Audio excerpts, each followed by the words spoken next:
Yeah, you're welcome, everyone. Where's my music? Have mercy on we, Biafra. Lord, give us a freedom. Have mercy on we, Biafra, and give us a freedom. Oh, Lord, have mercy on we, Biafra, and give us a freedom. Father, we need our leader. Prophet, we need our leader.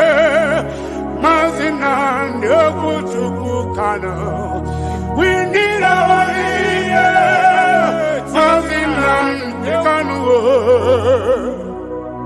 Yeah, man. The evil and wicked British and Fulani Caliphate can't stop the sun from shining from the east of God. So Biafrans all over the globe, are you feeling me, Ashanti? Why and I feel you from my location, you know. We are going back to our homeland now, to our roots, to Bokike. Biafra nation is a root. We are going home to where Jehovah rules. We are going back to our homeland now, to our roots. Biafra nation is a root. We are going home. We are going back to our homeland, to our roots. Biafra nation is a root. We are going home to where Jehovah. We are going back to our homeland, to our roots. Biafra nation is a root. We are going home to Biafra city. I got to tell you, we no fear wicked British, we no fear Britain, we no fear them, we no fear them. We no fear them, we no fear Fulani Caliphate. We no fear them, we no fear Mietiala. We no fear them, we no fear them bandit kill. We no fear them, we no fear them Janjaweed. We no fear them, we no fear them Al-Qaeda. We no fear Lucifer, we no fear you Satan. We no fear little demons, we no fear Leviathan. We no fear little junkies, little Janjaweed. Obasanjo and his entire generation died and was buried. Not our Biafran. You think it is business as usual. This is the new generation of Biafran. For your information, if you don't mind, mad people everywhere. Mad people. I have no man. We are going back to our homeland now, to our roots, to Bokike. Biafra nation is a root. We are going home to where Jehovah rules. We are going back to our homeland now, to our roots. Biafra nation is a root. We are going on to Biafra cities. We are going back to our homeland, to our roots. Biafra nation is a root.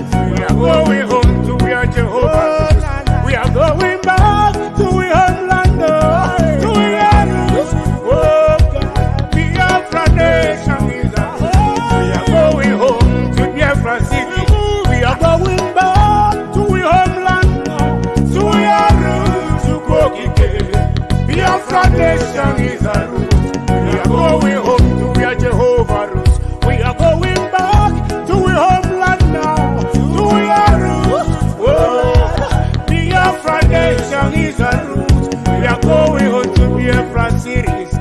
Yerima Shetima, the Boko Haram big bill said that in Lagos the Yorubas can be buying the land for 100,000 and Fulanis will buy them for 150 or 200,000. But on Ibadan we buy his own for 10 million. Can you imagine?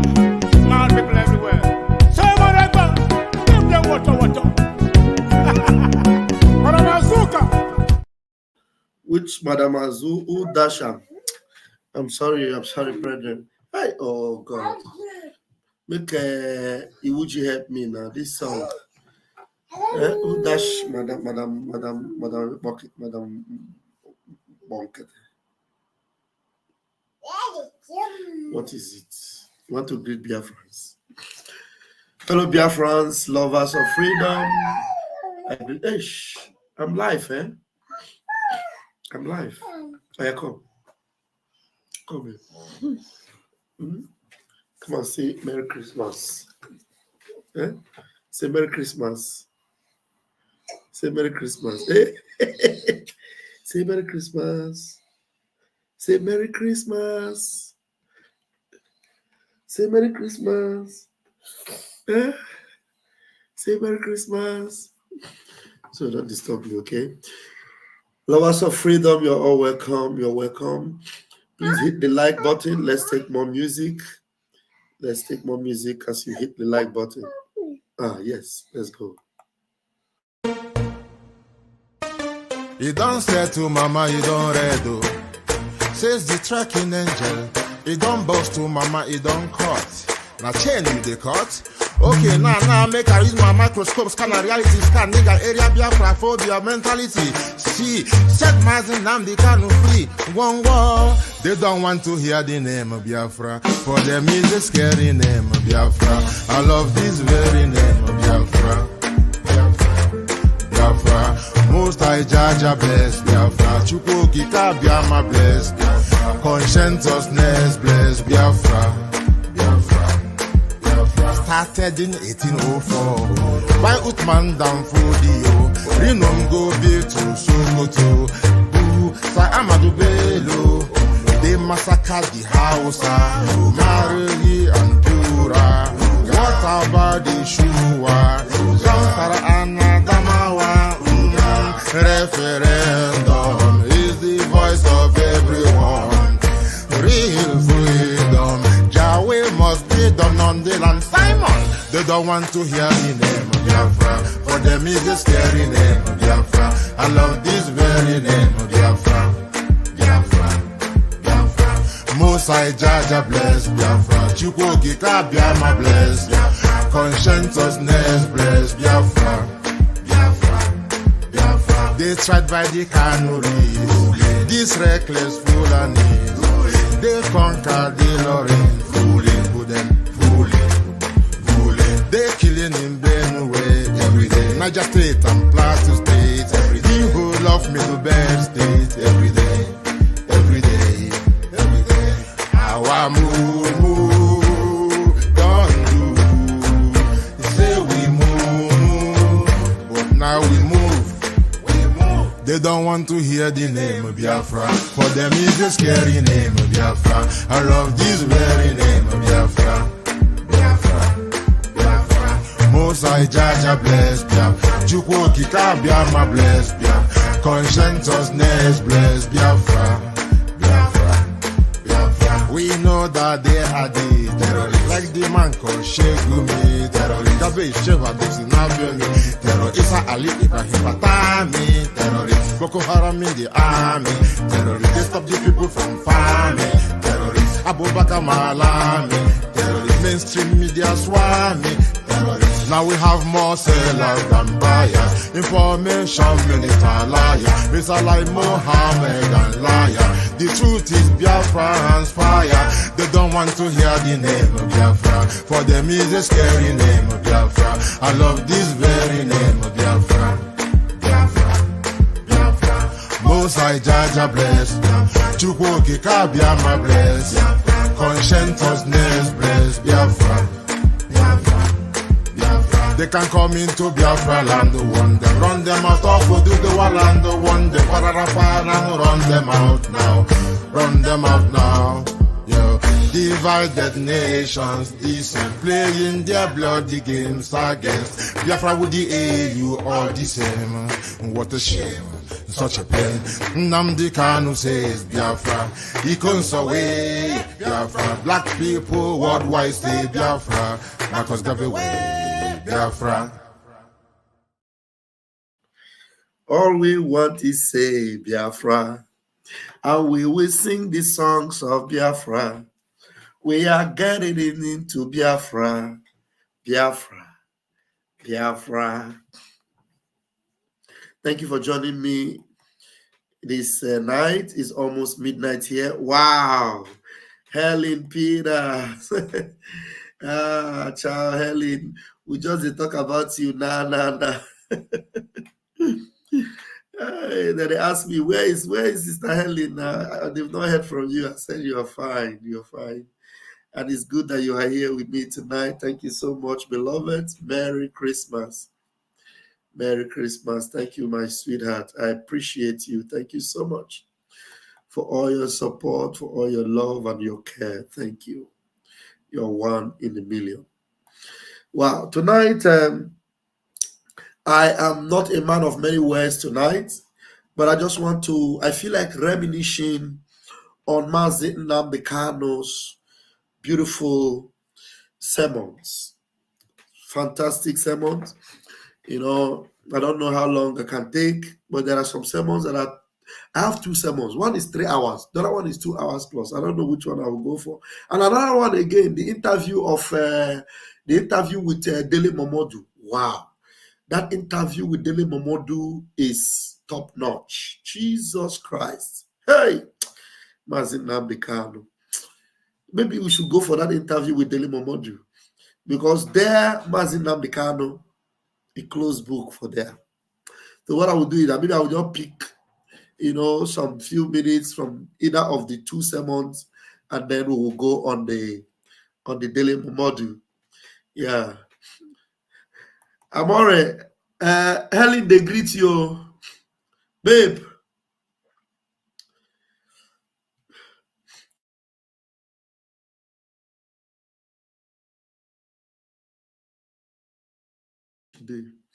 Anyway, they go here. Blessed they don't enter inside the inner room. Thank you so much. Amore, I'm so occupied this period. My people, please be. It's okay. It's okay. We understand. We understand. Okay, so let me first of all pick some interesting shots. Some interesting shots from here. It doesn't matter how you try to couch your stupidity, ignorance, and treachery. Let's see. Let me get this one first, and then we will go for the big one. Okay, let's take some appetizers from here. Let's take some appetizers from here first. Okay.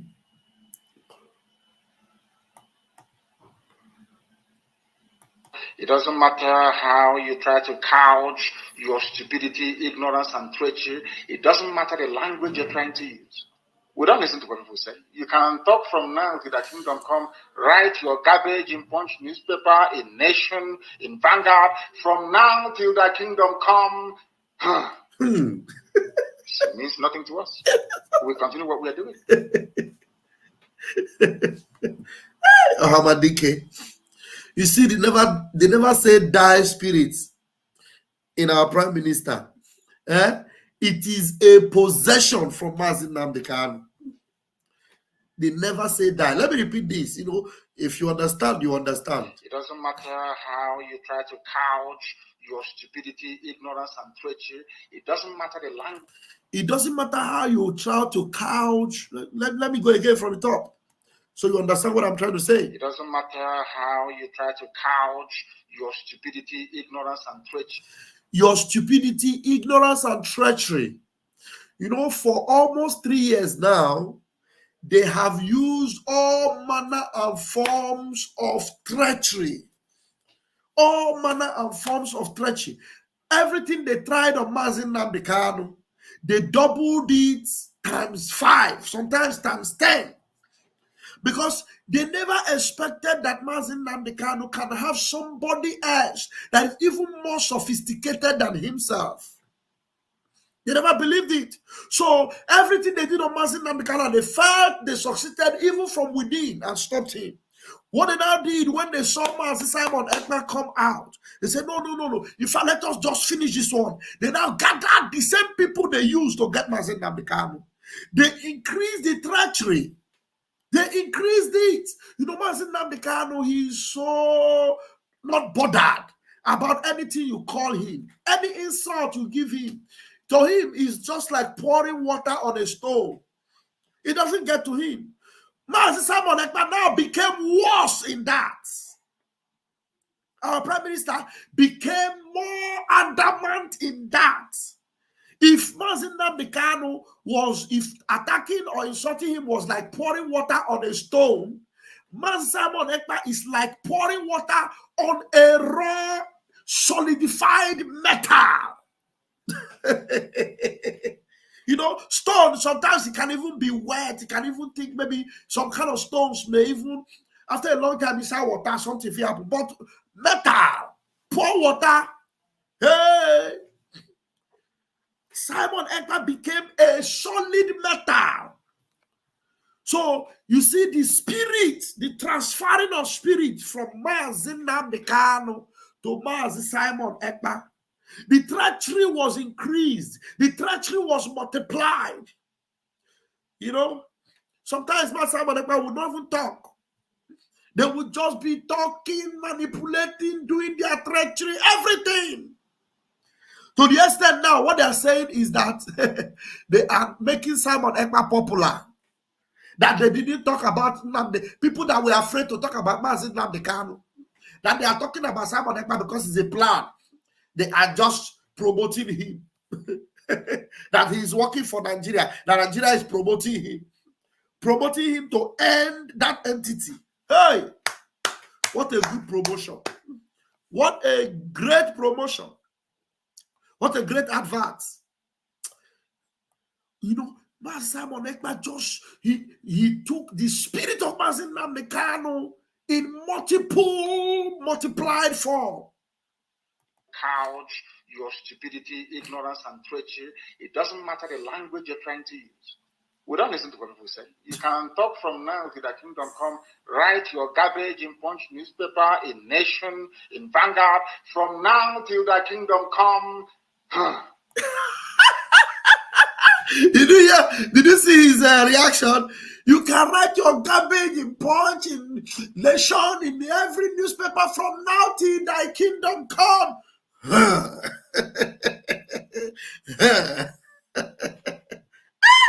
Ahamadike, they had knots. They couldn't crack him. They could not crack him. And they now saw this one that has taken over from him. They thought that he's telling them, oh, look, I cannot negotiate. Let me tell you, there is no room for negotiation. Even Mazi Nnamdi Kanu gave them time to negotiate, tried, sat with the governors, talked with them. You know, he gave them option that time. Okay, give us this one, give us that one. Let me see something before you ask me to leave Biafra. But this one, we don't want to see anything. Anything we are not interested in seeing anything. All we want is Biafra and Biafra. We can't even give you room for negotiation. No negotiation. No negotiation. No negotiation. Vanguard, from now till the kingdom come. This means nothing to us. We continue what we are doing. We continue what we are doing. Wow. Let me see if I can get more of these shots. Which one is this one? Okay, no. Which one is this one? Let me see. Raphael Wezua, you don't know anything. He said, Elohim, Abi Elohim. Dara, bad people. Okay, which one is this? Let me see. Okay, this one is where Chinasawa Satan was crying, want to scatter everything. Chinasawa, you know, these are the people that Mazi Nnamdi Kanu left. Let me play this one. This one might interest you. The people that Mazi Nnamdi Kanu thought he was working with. Look at what one of them was shouting. He wanted to scatter everything. Listen to this one now. You call out their lot. If you want to use that as their lot to cause some problem in their land, Makachineka will come on radio Biafra here. I will do something that I will do. Everybody will go back to his state and form. I will go and form at their south. Chinedozen will go and form over the central. People that form, I will go and form Anambra state. Let us see. Everyone can see this struggle. When we are fighting to release. They were shouting, they want to scatter the whole struggle. All this time was when Man Simon Ekpa have seen that these people, they are the one that sold Mazin Namdekanu. And they sold him because they collected the lion's share and they want to scatter everything. And then Simon Ekpa, with the inspiration of heaven and of God, said, no, there is a pathway. I have spoken with Mazin Namdekanu. We have rubbed mind. There is a destination and there is a mondo. There is a plan. There is a map. Let's get to work. Let's get to work. And he got to work, and ever since, there has been no looking back. There has been what? No looking back. No looking back. It has been fire on, moving on without looking even one piece back. No looking back. Kept moving. Let me see if I'll get some... let me see if I'll get some of these short ones from here. Let me see. Which one is this one? Let me see. No, this one is just... Wait 1 minute. There's so many shots that I can get. Okay. This one is the one Mazin Namdekanu. Ahamadike.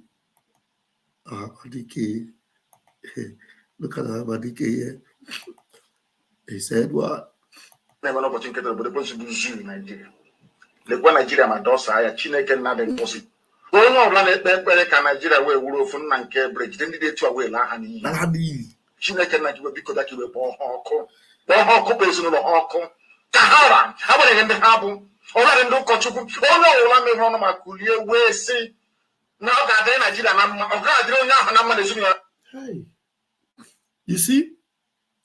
So how can you ever think that this man, with the level of the way he prays, with the way he detests the evil called Nigeria, that he would one day want to negotiate with them, or one day want to sit on a table with them and be like them, and think he wants us to even give them that benefit of the doubt that there's anything good that can come out from Nigeria?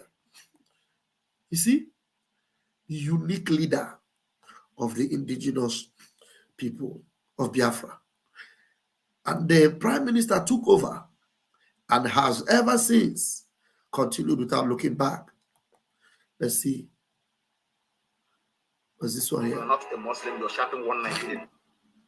Another one, another shot. Let me see how I can pick up some of these shots before we go to the main menu. Before we go to the main menu. You're not a Muslim, you're shouting 119. You are Yoruba, you're saying 1 Nigeria. Igbo, Joe, TV, all 1 Nigeria. Everybody 1 Nigeria. You don't know that in the eyes of the world, you're a Muslim. You don't know that before? That is why they're angry for Tinubu, because Tinubu is a Muslim. Don't you know that? Who's going to stop it? You see that? 1 Nigeria. Now that 1 Nigeria has become an approved Islamic state. From the beginning, they had this. And this one have not changed though. This particular ideology from Ahmadu Bello has not changed. I remind you. Tonight we are reminiscing. Let's go. One thing I've noticed, Premier, while I've been here, is that Northerners seem to have, I mean, almost call it obsession about the Igbos. Could you perhaps explain that to me? Well, the Igbos are more or less the type of people whose desire is mainly to dominate everybody. If they go to a village, to a town, they want to monopolize everything in that area. If you put them in a labor camp as a laborer, within a year they will try to emerge as headman of that camp, and so on. Well, in the past, our people were not alive to their responsibilities, because you can see from our northernization policy that in 1952, when I came here, there weren't 10 northerners in our civil service yet. And I tried to have it northernized, and now all important posts are being held by northerners. Is this policy of filling all key posts in the north solely with northerners and not with other Nigerians a temporary or permanent one? In actual fact, what it is a northerner first. If you can't get a northerner, then we take an expatriate like yourself on contract. If we can't, then we can employ another Nigerian, but on contract too. This is going to be permanent, I should say, for them, as far as I can foresee, because it will be rather dangerous to see the number of boys who are now turning from all our learning institutions, coming out with having no work to do. I'm sure whichever government of the day might be, it will feel rather embarrassed, and it might even lead to bloodshed. Doesn't this damage the idea, sir, of all people from regions in Nigeria being fellow citizens of one country? Well, it might, but you are, I mean, to our region, but how many northerners are employed in the east or in the west? The answer is no. And if there are, there may be 10 laborers employed only in the two regions. Okay, let me go further here and see. I could get some more shots from here. I could get some more shots from here. Okay, let's see.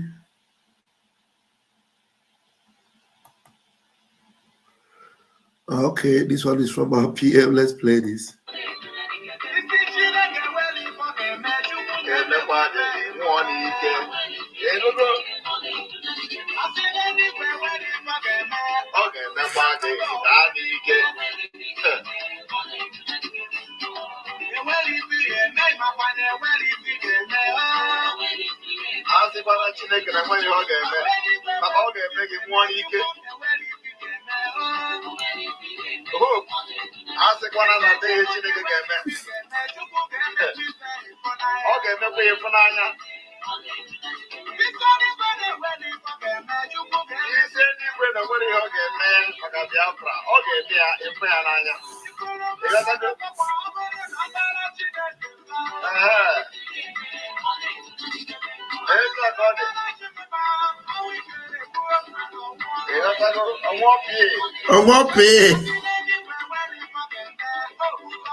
Yeah, those are ones.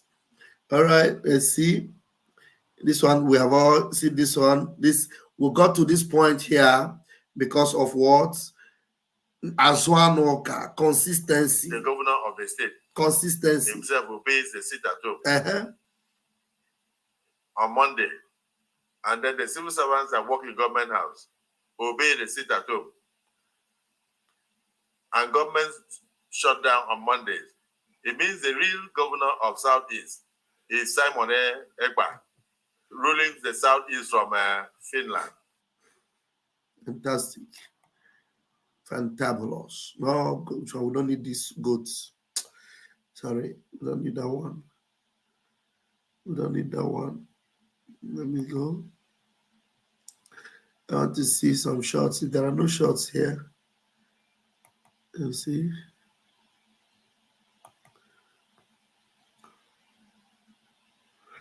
And then we went to Finland. Okay. And then this particular shot here. Okay, let's first of all go this. And then before I will go to that other one.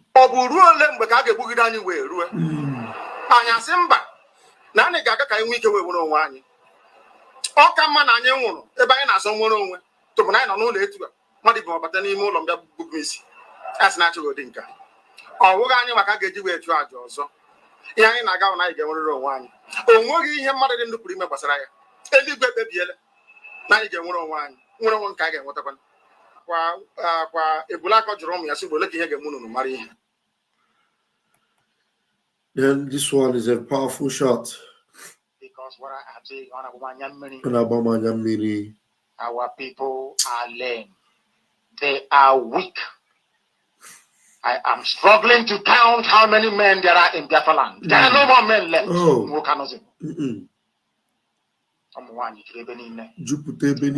Weak, docile, and imbecilic. Weak. I don't know how we can take such people to war. I don't know how we can take men who are not men into battle and win. I am ashamed. Very, very ashamed. Nonetheless, we must preach this very gospel because man did not ask us to come. Chukwu Abiyama in heaven mandated that we should come. If not, that I was called to do this very work, I will not speak to any of you anymore. But Chukwu Abiyama said this very gospel must be preached, and we must preach it. I have prayed since yesterday up until now. My request is very simple. The same prayer I made in secret, I will make out here in the open. Chukwu Abiyama, because since it is your intention that your kingdom will be restored upon this very earth, I need men. I need men. I did not say boys. I said I need men. Those of them that you created to restore your kingdom, they should come forward now, not tomorrow, not next year. You must bring them now. I did not say tomorrow. Mazi Nnamdi Kanu was so concerned about restoring the kingdom. And then anybody that claimed to love him should also have, his all desire should be to restore the kingdom. But rather, this bunch of evil people that are claiming to be, obeying Mazi Nnamdi Kanu, working for Mazi Nnamdi Kanu, they were all interested in fighting and bringing this one down. This one is not IPOB. This one is not with us. This one. But this man was looking for men to restore the kingdom of heaven upon this earth. And he was so passionate about it. And he was so interested in getting it, to fruition. He was doing all he could to make it happen. But these ones that you saw parading themselves as people that are leadership, DOS, and all those criminals, that today they have all completely been forgotten. They were only interested in fighting, bringing this one down, castigating this one, labeling this one, writing memo against this one, suspending this one, casting. Hey! Okay, while you're doing all those things, what time will you now have to face the enemies, defeat them, and progress on the mission you have to restore the kingdom? How will you get men? In fact, they were not interested in getting men because the men that were available already, they had destroyed their morale. They have destroyed their instincts. They have killed their hunger and passion for the kingdom. They've destroyed it. So they had no room for achievers. All they had were destroyers. Those that will achieve, no space for them. And that's why immediately Mazi Nnamdi Kanu saw Simon Ekpa. He said, that's the guy. That's my man. That's the guy. Till tomorrow, he didn't look back. And look at the results. By the grace of God, on the 30th, you are going to see. In fact, so many of you that have been following, you don't even need to be reminded. You already know every one of our achievements, but we are going to play them out, both in visual and in word and in speeches and in reality and in evidence. You're going to see all that we have achieved so far on the 30th. Our Prime Minister will outline, and we're going to play them out, and you're going to see it all.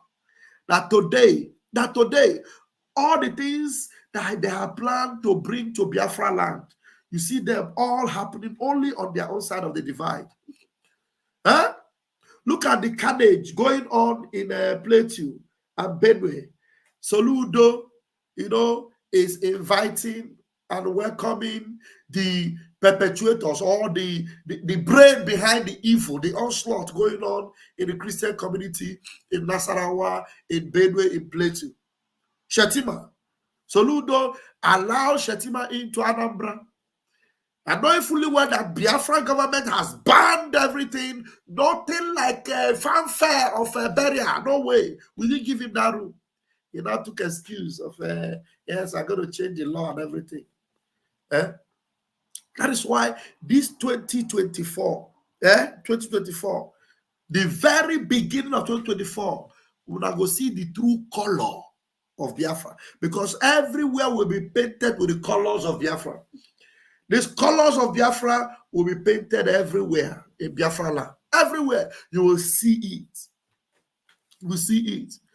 Some government houses will be emptied. We'll chase them out because Biafra government is the one now in charge. So any other government that is not Biafra government will have no place in Biafra land.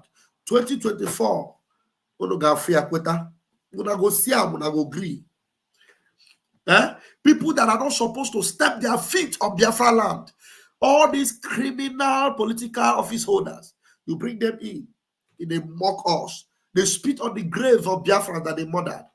And now they know that there is no way they can come in and have a total slaughter the way they used to have it. On Christmas Eve. Christmas Eve, Christians are crying in Plateau. They're crying. And then they will just say, Fulani bandits. And there's none of them will be arrested or brought to book. Now they cannot do it anymore in Biafra land. They can't. They can't.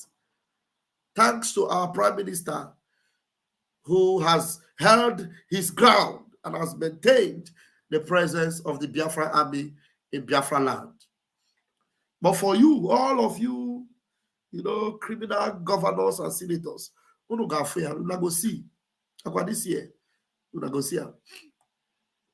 because the insult is too much. Is beyond what any human being can endure. I'm telling you. We want to go and get Biafra, or we die in the process, because we are better off dead than witness some of this nonsense going on. I'm telling you. I'm telling you. The level of insult is beyond what any decent human being can tolerate. I was an Nama. They bring their cattle into our land. They desecrate our land. They kill us in the presence of our families and nobody does anything about it. And when the police attend, the police sit idly by as people are being killed by not a multitude of people. Only 4. Only 4 Awasa people can sack an entire village. Mazi, it has stopped happening. There is no room for such nonsense anymore. They don't dare there is a no-fly zone. We have also taken over the air and they are crying. And we call ourselves men. No, we are not men. Until we redeem our honor.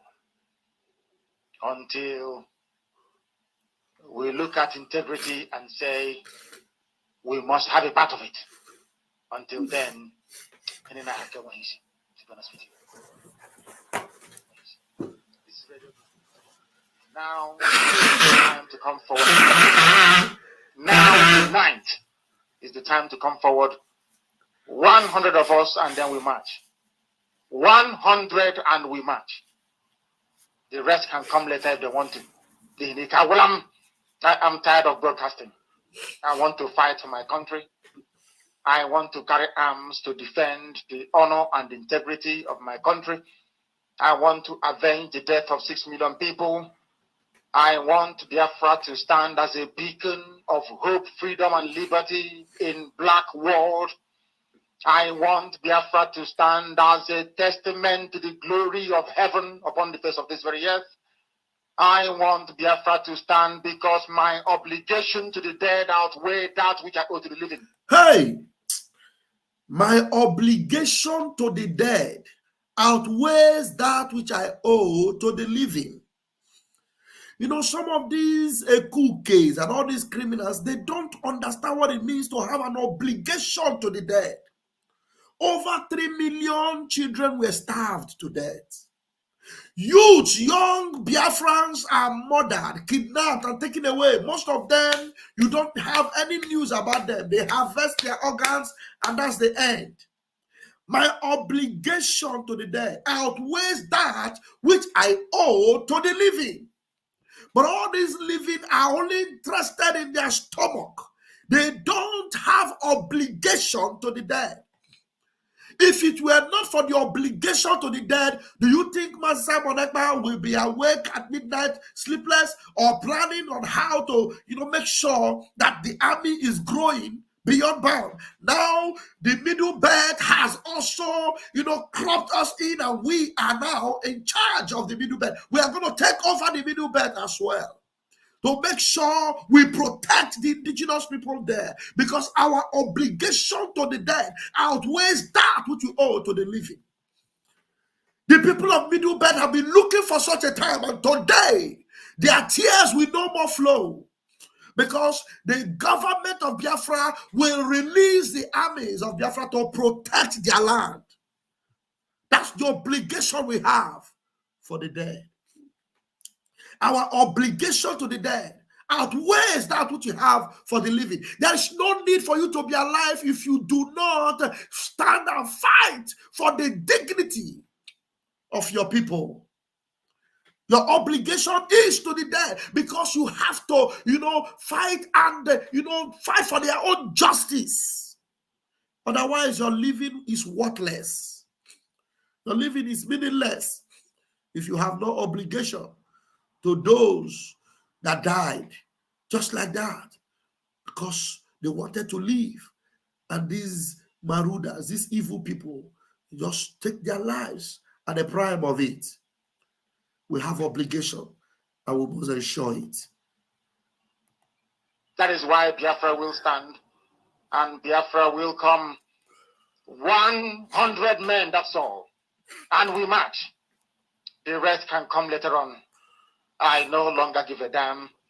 The disgrace and the insult is too much. Karigo. We must go and meet our enemies, even if we have only machete and hoes. It is far more better for us to go and meet them and die with a semblance of dignity than with this very humiliation which we encounter every blessed day. We must assemble as quickly as possible. Post of somebody that they say DSS or whatever, the criminals and terrorists, they went to Simon Ekpa community and blah, blah, blah. I am not from any place. I am from Biafra land. If you think that Simon Ekpa don't come from any particular place. Simon Ekpa is Obari Bogari. I told you, you can never solve this mathematics. I am not a Bonny State person. I am not a Nugu person. I am not a Bakaleki person. I am not a Hauku person. I am just Biafra person. That's who I am. Because when Biafra come, we don't have all those nonsense, where this one come from, where you are coming from. No! You come from Biafra and you have a birthplace. You are a Biafran and you are giving birth from a particular place or at a particular place. That is the only two different information that will be in your passport. There is no, this one is from Agbenu, this one is from Abanketi, this one is from Kano, this one, nothing like that. What we have is a Biafra. You are going to be Biafra, and your birthplace is where you were born, because your birthplace. These are the two things that are going to be both in your school, both in your working place. We are going to abolish. I come from Enugu, I come from Anambra, and all that. Look at the old map before Nigeria terrorists and the Fulani and their British agents start dividing us. That were nothing like Anambra. That were nothing like Anambra State. What you have was Eastern region. You were nothing like all this nonsense state. So, apart from that, we are not going to even go back from the region, whatever regional thing, because it was still with a wrong foundation. We are going back to root. The root is that you are a Biafran. Post of somebody that they say, DSS or whatever, the criminals and terrorists, they went to Simon Ekpa. Endless. Some coordinators will no longer exist after a short while because of the role they played. They won't exist. The fewer we are, the better, the more secure our secret is. And there is no coming back. There is no coming back in. We need people who are hardcore Biafrans. I mean hardcore. I don't mean just a Biafran in our body t-shirt in our body. I mean hardcore. People who were born Biafrans. And can you see how interesting things have become. These days they're beginning to come out. Yeah. I mean, genuine, hardcore. Those. It is these days you see genuine, real, authentic hardcore. I'm telling you, genuine hardcores are beginning to come out. In our last fundraising, one of such that is emerging just came in and gave $20,000. 20. He didn't call his name. He didn't want his name to be mentioned. He just got in touch with our Prime Minister. $20,000. Let's put it into what we are doing. Many of such are springing up because now they have seen that this is reality. This is authentic. Biafra is real and we are already in it. All we need to do is to make sure we protect our land. And as we increase the presence of our army, before you know it, we chase them completely out and we give them no space in Biafra land. Genuine people are coming up. Genuine. Some people are skipping meals just to support the Biafra Liberation Army. They are eating, some of them are eating once a day. Some are giving half of their salary. Because there's nothing worth living for if you don't get Biafra. Genuine people, not those that will look for what they will take. Not and cover me, make I cover you group. You know, we are corrupt to cover me, make I cover you. All those Colombian group. There's nothing like Colombian group anymore. We now have people that will make sacrifice for Biafra. Genuine hardcore. You see people like our finance minister, that deep committed to the movement and to make sure, even if it means putting in every week without looking back. Sometimes you ask yourself, you know, some people say, where this money where they put them because that freedom is more important to them than any other thing. That's what is called hardcore. That's what is called what? Hardcore. Not only are they putting the money, they make their time available. They make their time available. Like our chief of staff also. You see, the people that are doing things, there are people you see them calling their name here and there, saying, marking them bad.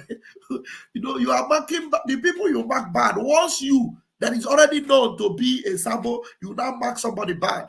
Then the enemies will know that person they mark bad. They are the real guys. They're the real guys. Can't you see that today, everybody in the zoo or outside the zoo, they already know that the leader of Biafrans now, that they have heard Mazi Nnamdi Kanu, is Mazi Simon Ekpa. He's the prime minister. Nobody talks about any sewage rats or any GOS or leadership that is not seen anywhere, that cannot even prove anything to show that their Biafrans know them. You know, Biafrans know their prime minister. They see him now and then. He gives them State of the Union address, State of the Nation address, unveils the army, and the armies are obedient to his command. As the commander-in-chief, Biafrans are seeing everything playing out. And they will tell them, sit at home, must continue. And every Monday, everywhere is locked down. Like on Christmas Day. Today, Christmas Day, Biafrans stayed at home, even on the Christmas Day. Because they believe in this government.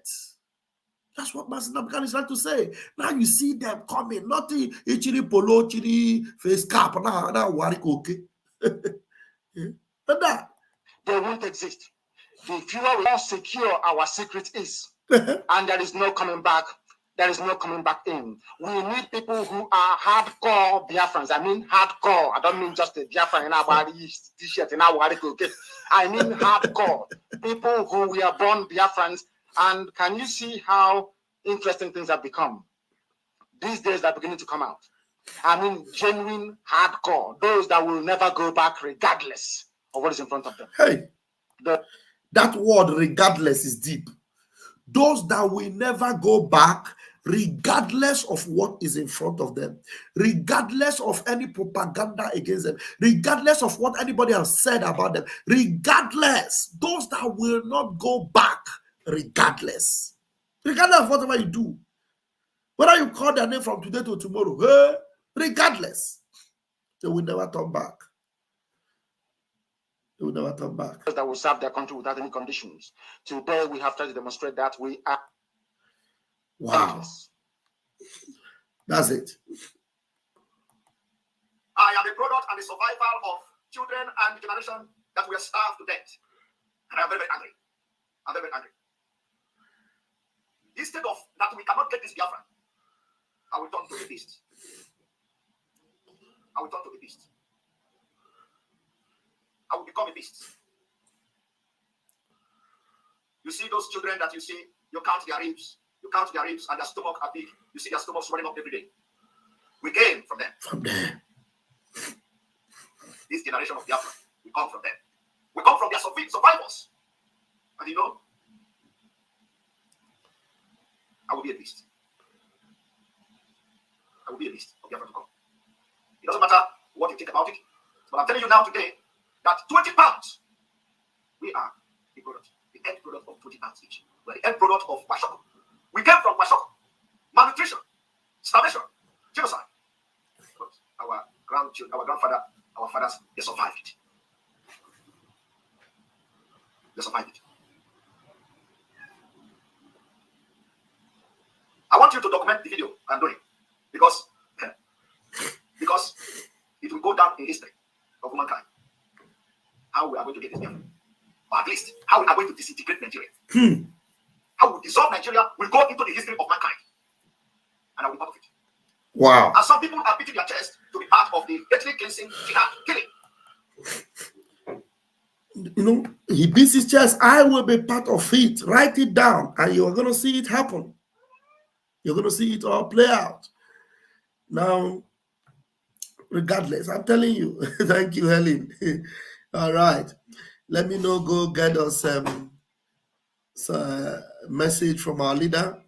I can see somebody in my room, but just you have to wait very, very patiently because there are so many things. Let me see this. It simply means no matter what you will encounter in the journey of the freedom, you will never back down or fall out. No matter what, you will never back down and you will never fall out. That's it, regardless. That's what it means. That's exactly what it means. Okay. Let me refresh very quickly.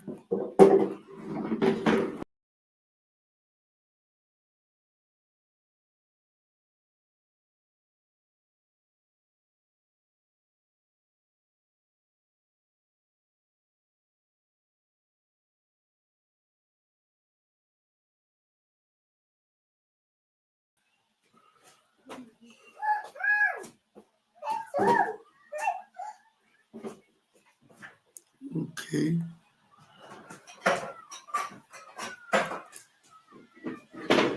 Please stop that. Keep that chair. Why are you taking the chair to this side? Leave that chair there. Don't disturb me. Leave it there. Leave that chair there.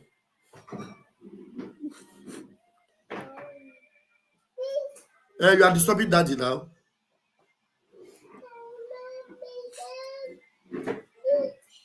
Okay. All right, let's hope this plays. Everybody want to be like Mandela, the king of hero. I was about to start and a very critical call came in. I had to decide if to take that important call or to commence. Now it's 8 minutes past 7 a.m.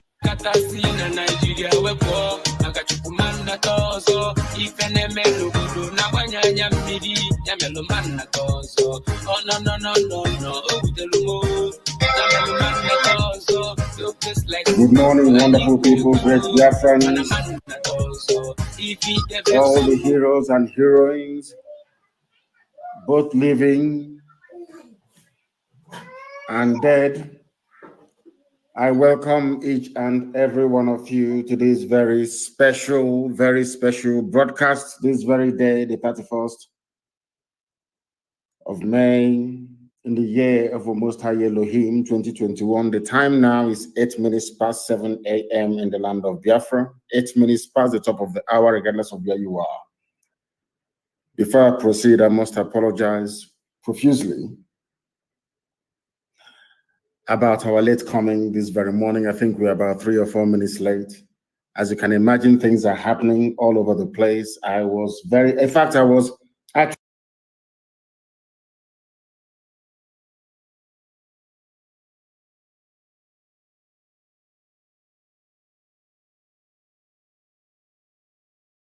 You see the uniqueness of a man that doesn't take the people under him for granted.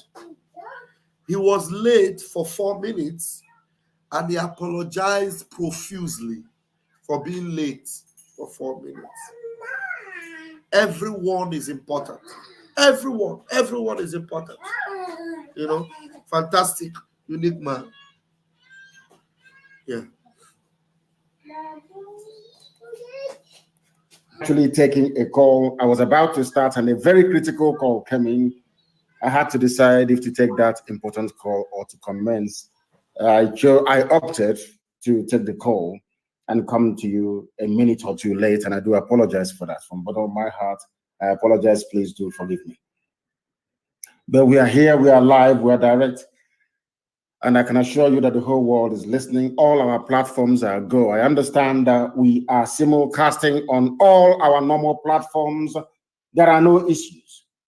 And this morning, we are going to commence our prayers. I told you we're going to read the book of Psalm from number 1 to 150, all of it. By the time we finish this very process, I will tell you precisely the reason why I asked you to do it. It is something that I have done for very many years. That is how spiritually the enemies cannot overcome us, because I dwell upon it all the time.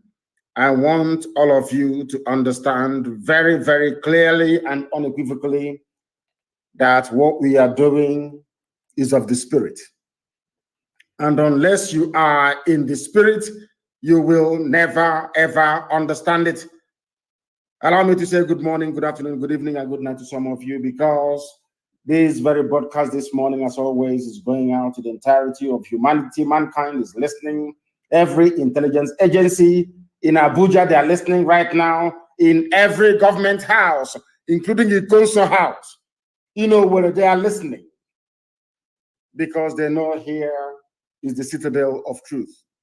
Here we preach the gospel of redemption without any apologies whatsoever.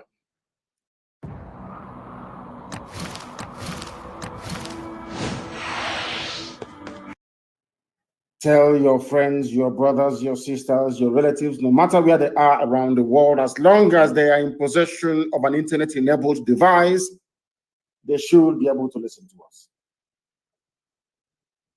We are live and we are direct, and heaven will bear us witness this very morning. I had earlier intended to make this an interactive session, but it's not going to be possible because I'll be back again live on air tomorrow, because we need to dispel the myth, the lies, and the subterfuge of the enemy. We must remain very, very consistent and awake to our responsibilities, or else the enemies will overwhelm us.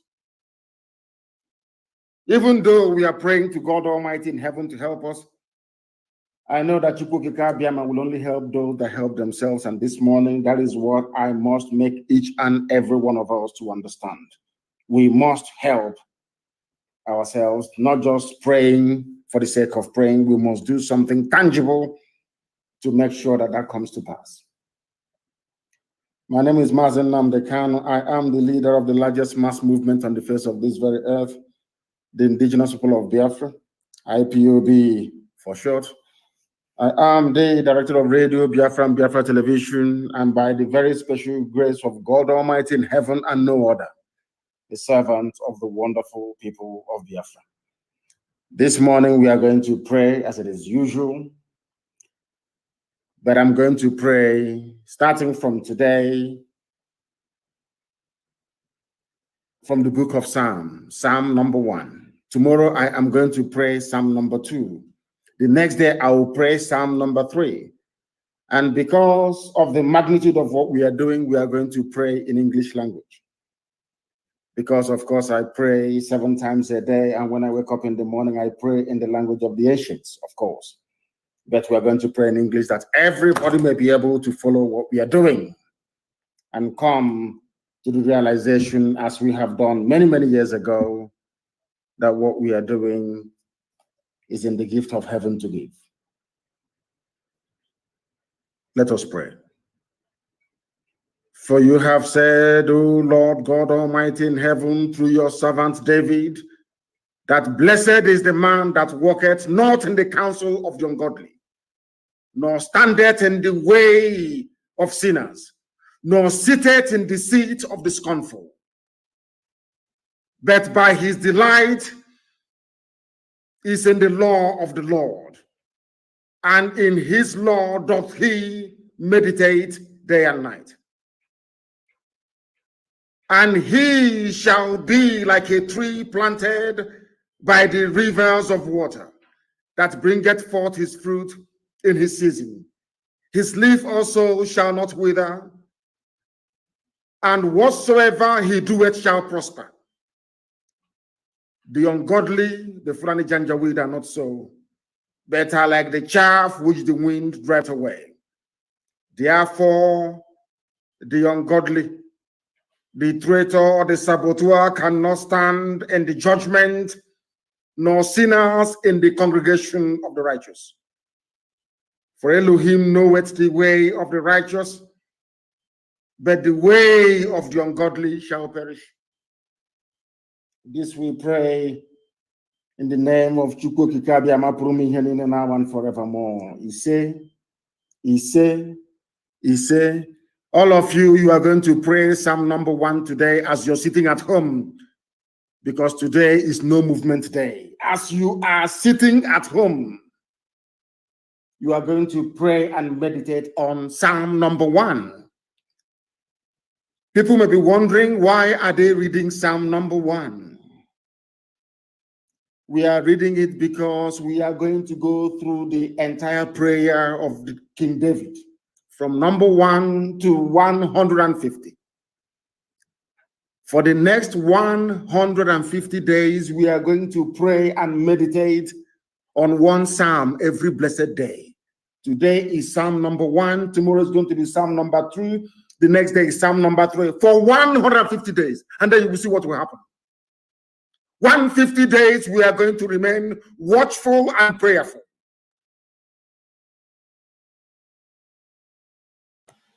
Brethren, this is where their problem began. This is exactly where the zoo began to crack. Day one of the 150 days. That's where it started. We are reminiscing. We are reminiscing Mazin and the Kano's beautiful sermons. This is day 1 of the 150 days. This is where it started. This is where the power of heaven came down.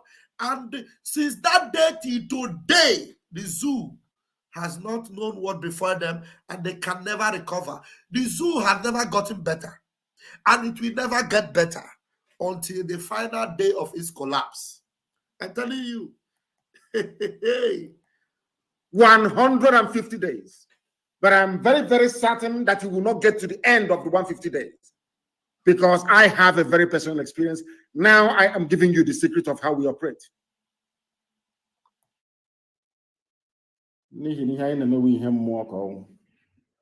We are in the spirit. I know it's very early for you, for some of you this very morning, and I want to get confirmation from those in the know how our compliance is going in terms of our sit at home. Our lockdown, not even sit at home, complete shutdown of everywhere. People who are watching us via Instagram can give us such updates. Those watching via Twitter can also give us such updates. We want to know the level of compliance. I am from Ibeku, known for our stupidity and hopelessness when it comes to the issue of Biafra, not minding that in my village, in my father's compound, was the last Biafran headquarters before our eternal leader, Demonization, left for Ivory Coast. Umuahia people are known for their stupidity and idiocy. And I want to know this very morning if they are complying or not. I want to know their level of compliance this very morning. I want to know what is going on. Because they are very foolish.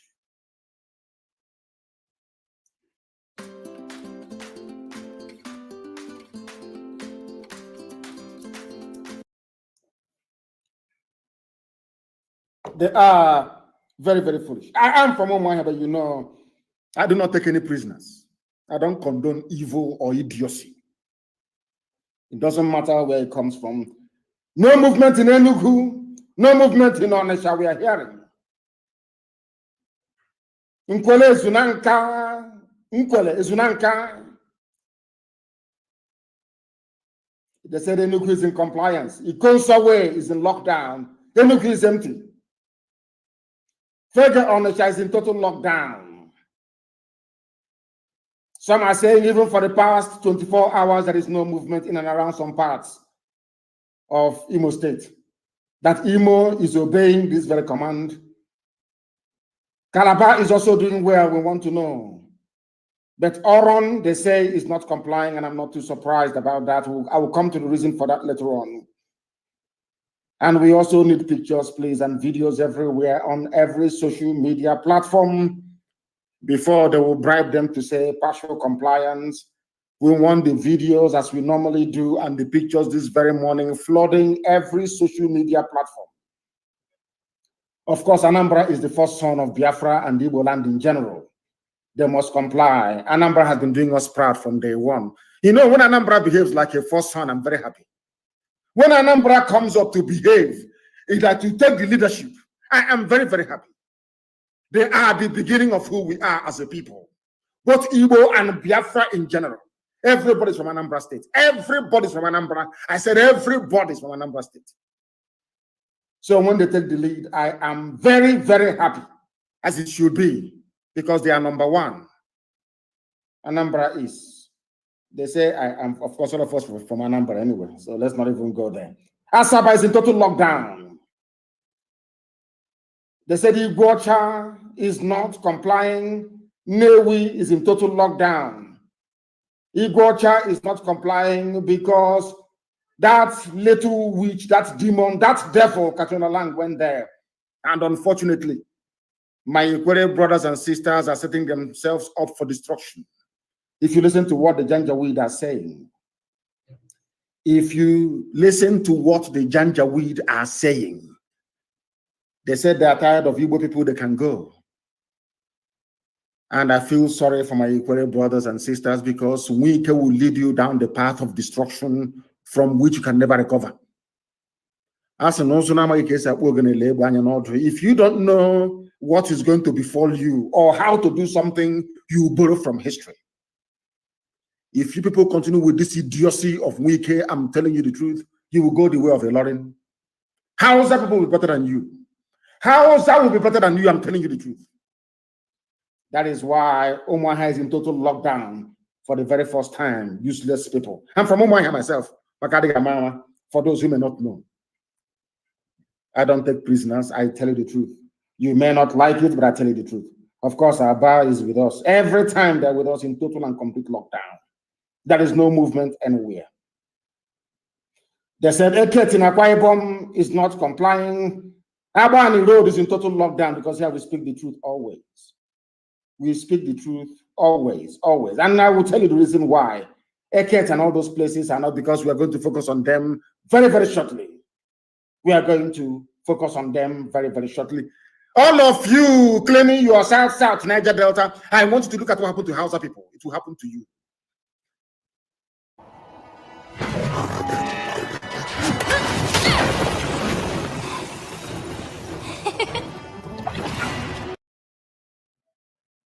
It was because of you that I said no to having an Igbo-only republic. I said no. When I was in prison, they came to me to offer me freedom for what they call the 5 southeastern states, and I told them no, I will not have it. I want the people of Ejo to go down in history as having said that we refuse Biafra. so that when what is about to happen to them starts happening, nobody will go to rescue them. Everything I do with facts and with reason. During a referendum, I want people to decide where they belong. Do you want to be part of Biafra or part of Nigeria? Because when you choose Nigeria, I can assure you that Lauren is a child's play. You'll be like Hausa people. Today, is anybody talking about Hausa people anymore? No one talks about them anymore because Hausa is gone, taken over by the Fulani Janjaweed. But we must not forget why we are here this very morning. We remember those that fought and died that we may live. You know me, I'm not used to commending people, but when you do something right, I'll commend you. That is why I commend what Obiano did yesterday at the cenotaph that he built to commemorate our fallen heroes. Very, very commendable, I must say. I must also commend Governor Ugwuanyi for what he did in terms of releasing all those. I don't care if they're IPOB, if they're Zionists, they're all Biafrans. I must commend him for their release. And I'm even surprised I'm saying that I'm my goodness. I'm even commending, okay, see, Pastor, I can't even believe I'm saying this, for coming out on Channels TV last night to speak the truth to power. To speak truth to power yesterday. I also commend Okezi Basil for what he said. And to an extent, I also rather very grudgingly commend Omahi as well for lifting the threat to shut down or to take away the businesses of people that will comply with this very order today. Maybe they are beginning to repent, who knows, I'm not too sure. I don't want to speak too soon. But if they have repented, it is a very good thing indeed. If they have repented, it's a very good thing indeed. I understand Hope Uzodinma is still in hiding. He cannot come out. Nobody can see him, as I have said. He cannot go to any church. He cannot commission any project in any village. If you invite Hope Uzodinma into your village, then you are in one almighty trouble, I can assure you. We are not threatening anybody. I saw the Fulani Janjaweed newspapers like Premium Times writing their junk as usual and Daily Trust. You know how they are. They think because they have the commanding heights of the media, because they have all the money in the world, they can bribe Google, they can buy off anybody, they can bribe CNN. They think because of that, their own version of the truth is what the world is going to accept. But we are teaching them a lesson that we are an army of journalists. IPOB all over the world, we are an army of journalists. And these vagabonds can never, ever defeat us. This very day, we remember the courage, the bravery of the class of 67 to 70. It is because of them that we are sitting at home this very day all over Biafra land. I call them the bravest of the brave, because they did something that no other army in the world has been able to do. Not even Leonidas' 300 Spartan soldiers, that meant Xyzis, an army of over 1 million men, and held them for weeks to allow the other Greek city-states to rally around and come in defense of their land. I said, not even the immortalized 300 of Sparta were able to do what we did between 60s, or what our fathers did between 67 and 1970. I want to put it into context so you understand. Biafra War was the Third World War, unofficial Third World War. It was the only time that a capitalist power in United Kingdom, Britain, and a communist power in USSR came together in order to kill and stifle the hopes and aspirations of a very tiny country called Biafra in West Africa. For the very first time in the history of man till this very day. Because capitalism and communism is like oil and water. They never converged. Ask yourself this question, even at the height of the Cold War, when the arms race was in full gear, nuclear weapons being developed, hydrogen bombs being built, mutually assured destruction guaranteed. by the array of arsenals in the possession of these superpowers. Then Britain and Russia, they put all their differences aside. Britain announced that there will be an arms embargo on both sides, on the part of Gowon and on the part of our Itanu leader, Ojukwu, in Biafra.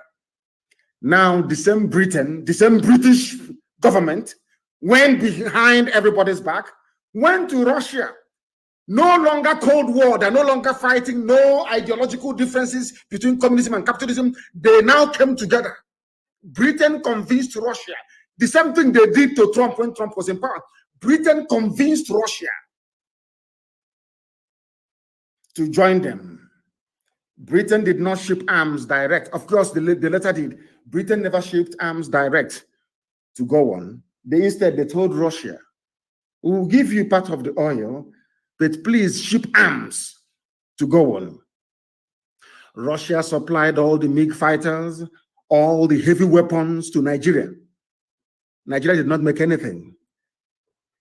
At the same time, the same thing they're doing today, the same thing that U.S. ambassador is telling you that America is now patrolling the maritime, they will not patrol the Sahel, the desert, where Fulani terrorists are operating. No, they will not do it.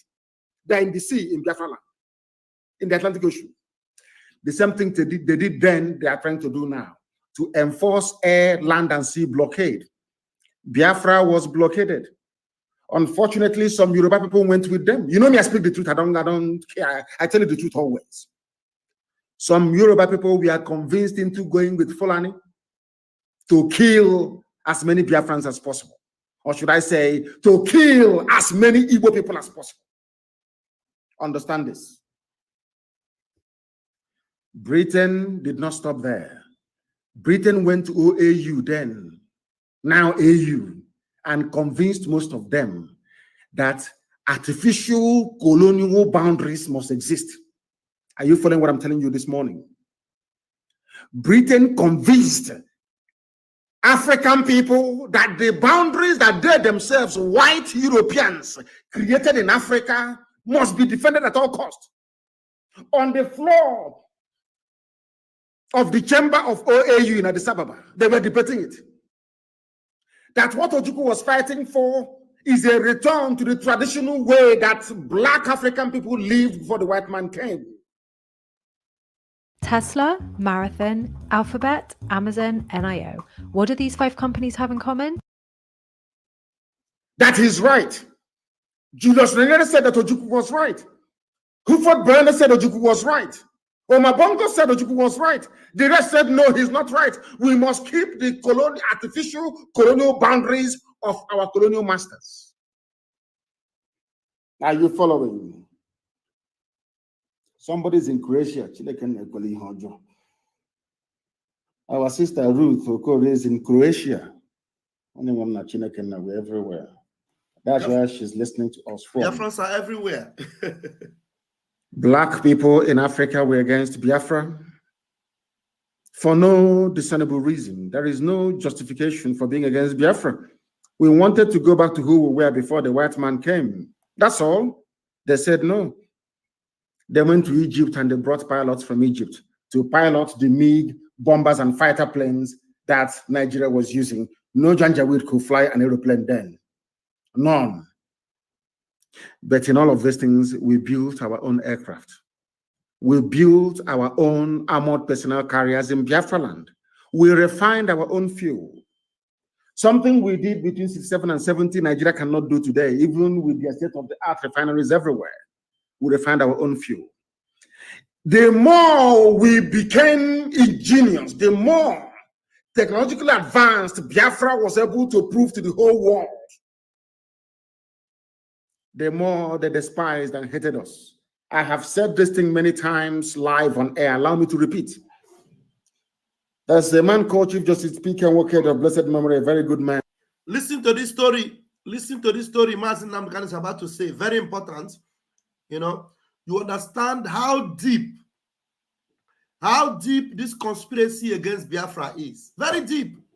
So these are some of the things that our Prime Minister, Master Manekpa, have also noticed and have refused to bend or to negotiate with any of them. Listen to this story. Very, very important. Listen to it. Man, he was serving Ojukwu during the war. I think he later on became a justice of the... I take it back a little bit.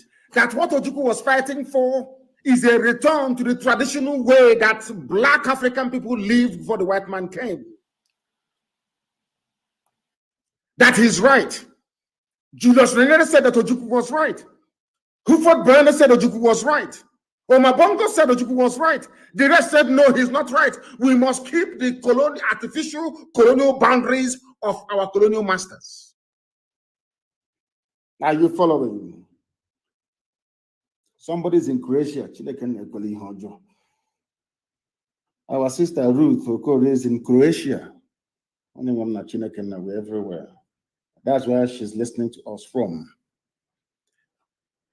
Black people in Africa were against Biafra for no discernible reason. There is no justification for being against Biafra. We wanted to go back to who we were before the white man came. That's all. They said no. They went to Egypt and they brought pilots from Egypt to pilot the MiG bombers and fighter planes that Nigeria was using. No Janjaweed could fly an aeroplane then. None. But in all of these things, we built our own aircraft. We built our own armored personnel carriers in Biafra land. We refined our own fuel. Something we did between 67 and 70, Nigeria cannot do today, even with the... Something we did between 1967 and 1970, in 2023, Nigeria cannot do it. We built our own aircraft. We refined our own fuel. We did everything on our own with no external help. Everything we achieved in 1970, today, Nigeria have not been able to achieve it. We'll continue. The state-of-the-art refineries everywhere. We refined our own fuel. The more we became ingenious, the more technologically advanced Biafra was able to prove to the whole world, the more they despised and hated us. I have said this thing many times live on air. Allow me to repeat. There's a man called Chief Justice P.K. Nwokedi of blessed memory, a very good man. He was serving Ojukwu during the war. I think he later on became a justice of the Supreme Court of Nigeria. Justice P.K. Nwokedi. Nwokedi was sent to Bulgaria to go and seek for help. A communist country then. On getting to Bulgaria, he was discussing with the Bulgarian government officials about how to support and help. Because the people that brought us the Bible, Britain that gave us Anglican Church, which incidentally, I was, should I say, baptized into, wrongly I would say. Britain gave us Bible, gave us the story of Jesus and Mary and the Trinity and the Holy Trinity. In the name of the Father, the Son, and the Holy. Everything, even dress us up like occultic leaders. Because when you see a pastor in a church, he looks like occultic. He looks like a foreign dibia.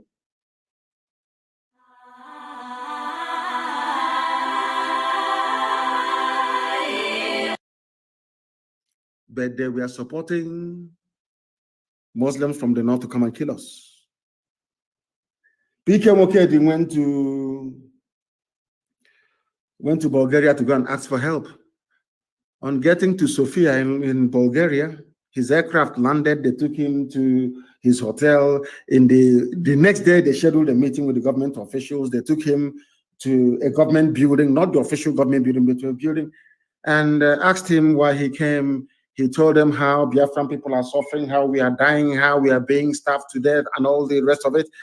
And at the end of his narration, he finished narrating his story. They said to him, we sympathize with you. This is Bulgaria, I'm telling you. We sympathize with you. But the thing is that we don't want another Japan. The world is struggling with one Japan. We don't want another one to come up. Chief Justice P.K. Nwokedi told me this himself in a place called Enfield in England when he came very many years ago before his passing.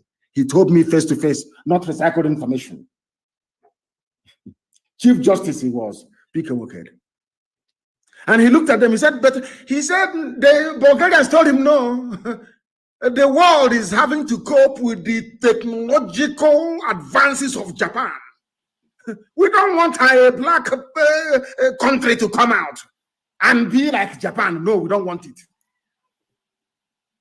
Did you get that? Already they have seen our potential. Already they have seen our capabilities. Already they have seen our giftings and the grace upon us. They saw what we're able to do, even when we were, blocked from everywhere. We survived. We fought. We fought against Nigeria, against Britain, against Russia, against Egypt, against all these countries. Only Biafra. And we were able to hold them for 3 years. The ingeniousness of Biafra. They saw it and they said they don't want another Japan in Africa. You see what happened? That is the conspiracy. Continue to listen to Mazen Namdekan. And building, not the official government building, but a building, and asked him why he came. He told them how Biafran people are suffering, how we are dying, how we are being starved to death, and all the rest of it. And at the end of his narration, he finished narrating his story. They said to him, we sympathize with you. This is Bulgaria, I'm telling you. We sympathize with you. But the thing is that we don't want another Japan. The world is struggling with one Japan. We don't want another one to come up. Chief Justice P.K. Woked told me this himself in a place called Enfield in England when he came very many years ago before his passing. He told me face to face, not recycled information. Chief Justice he was, P.K. Woked. And he looked at them, he said, the Bulgarians told him no. The world is having to cope with the technological advances of Japan. We don't want a black country to come out and be like Japan. No, we don't want it. P.K. Woked left after 4 days. It dawned on me that the conspiracy against Biafra is global. It doesn't matter how many petitions you write, how many letters you write. It doesn't matter how many of us they kill. The world would not respond. They will not listen. Are you listening? I also told people a very important story. I went to go and see the United Nations officers in Geneva. I walked into the meeting room. Edoziem was there. Our sister Nena was there.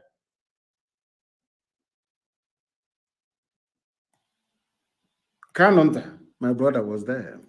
Did you see the people that were there with him? He went to Geneva, and you see the bunch of people that were there with him. These are the people that are supposed to be more forward with what we are doing today. But today, they are rather looking for political solution. Despite the fact that they are aware of the conspiracy on Biafra. Edoziem was there. Nenaya was there. His own brother Kanonta was there with him in Geneva. Listen to what Mazen Namdekan recounted. Accurate information. Chief Justice he was, P.K. Woked. And he looked at them, he said, the Bulgarians told him no. The world is having to cope with the technological advances of Japan. We don't want a black country to come out and be like Japan. No, we don't want it. P.K. Woked left after 4 days. It dawned on me that the conspiracy against Biafra is global. It doesn't matter how many petitions you write, how many letters you write. It doesn't matter how many of us they kill. The world would not respond. They will not listen. I also told people a very important story. I went to go and see the United Nations officers in Geneva. I walked into the meeting room. Edoziem was there. Our sister Nena was there.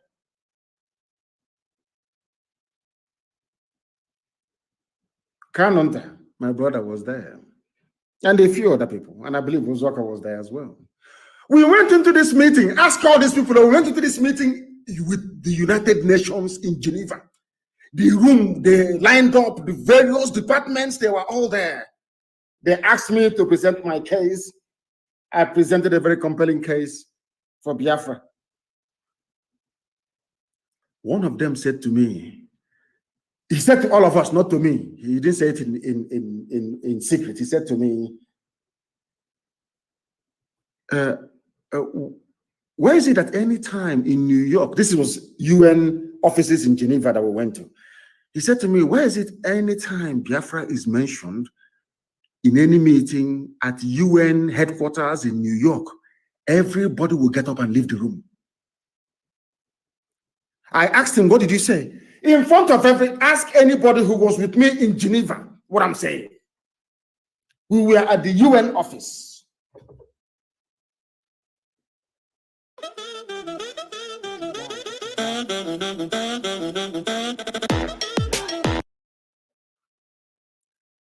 Thank you, my dear brother. He said lockdown is the senior brother of sit at home.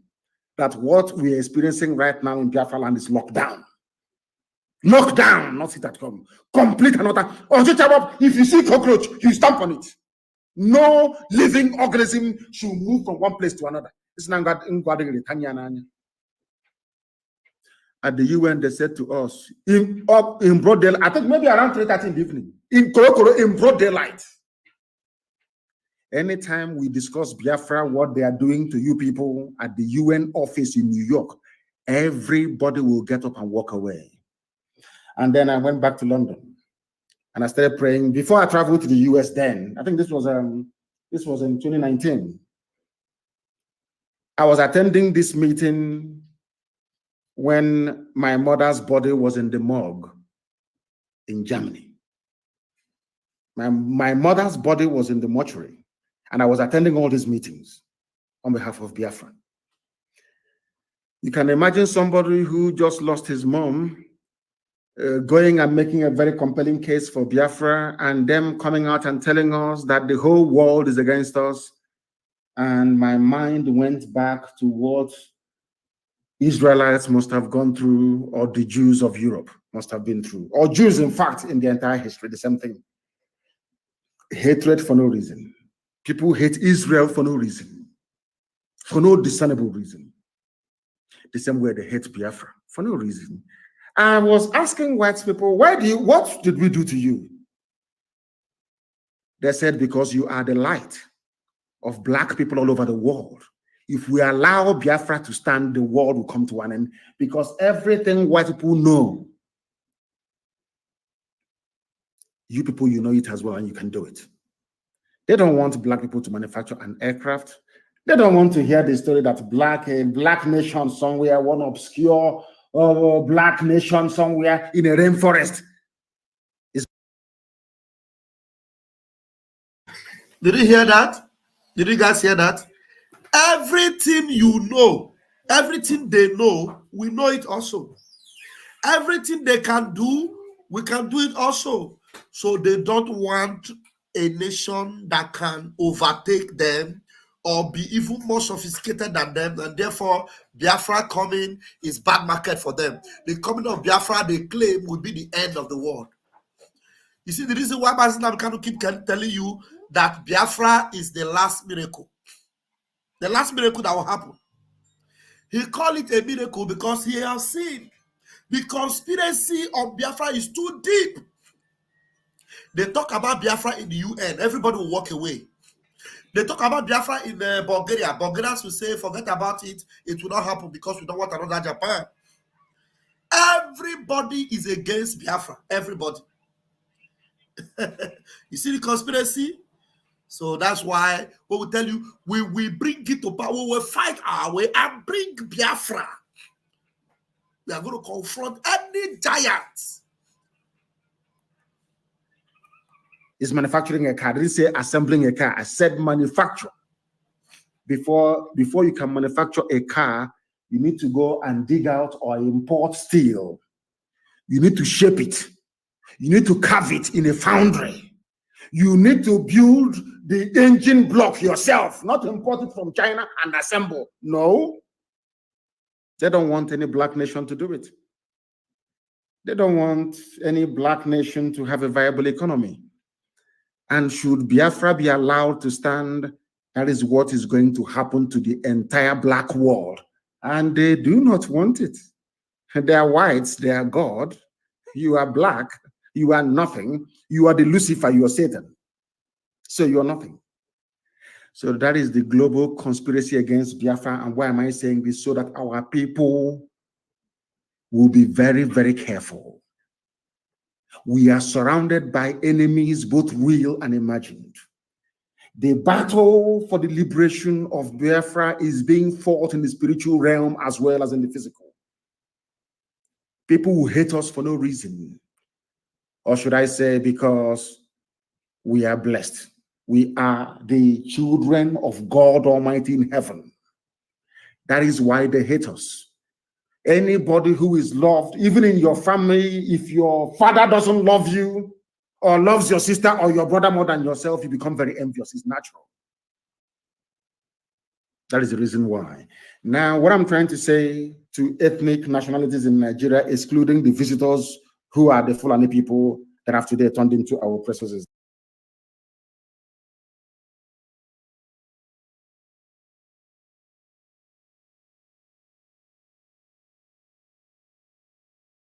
Please, who is this Ike Peter? Can you show me a bit of your camera? You lock it up immediately. Just let me just see.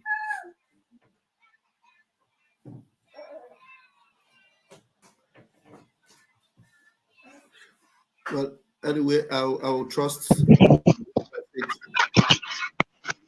Peter. Yeah.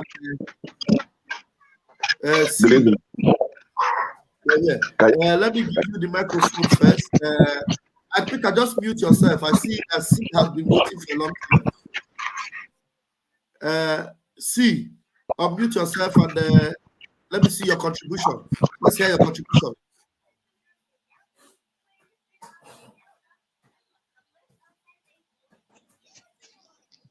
Pastor Baba. Yeah, you're there. Go ahead. Yeah, I just came in. I never understand your headline. Now, yes. I just came in. I just online now. Yes. No problem. I'm not. Yeah, I will contribute. No problem. No problem. Ike, unmute yourself, please. Let me unmute you. Ike Peters, please go ahead, please. Ike Peters.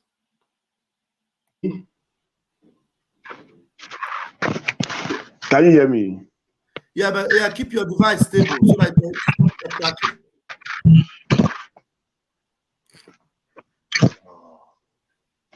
I'm having serious issue with my device here. Yeah, just keep it in one place. After all, we're not seeing you. Just keep it in one place. You don't the camera.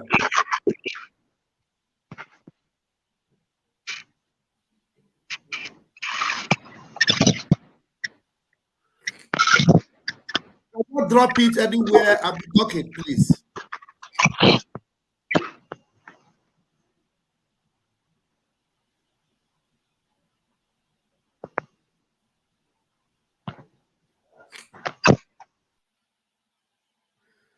Can you imagine that? This is just unnecessary distraction and I don't like it.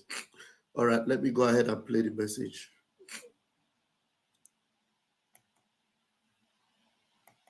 Is this.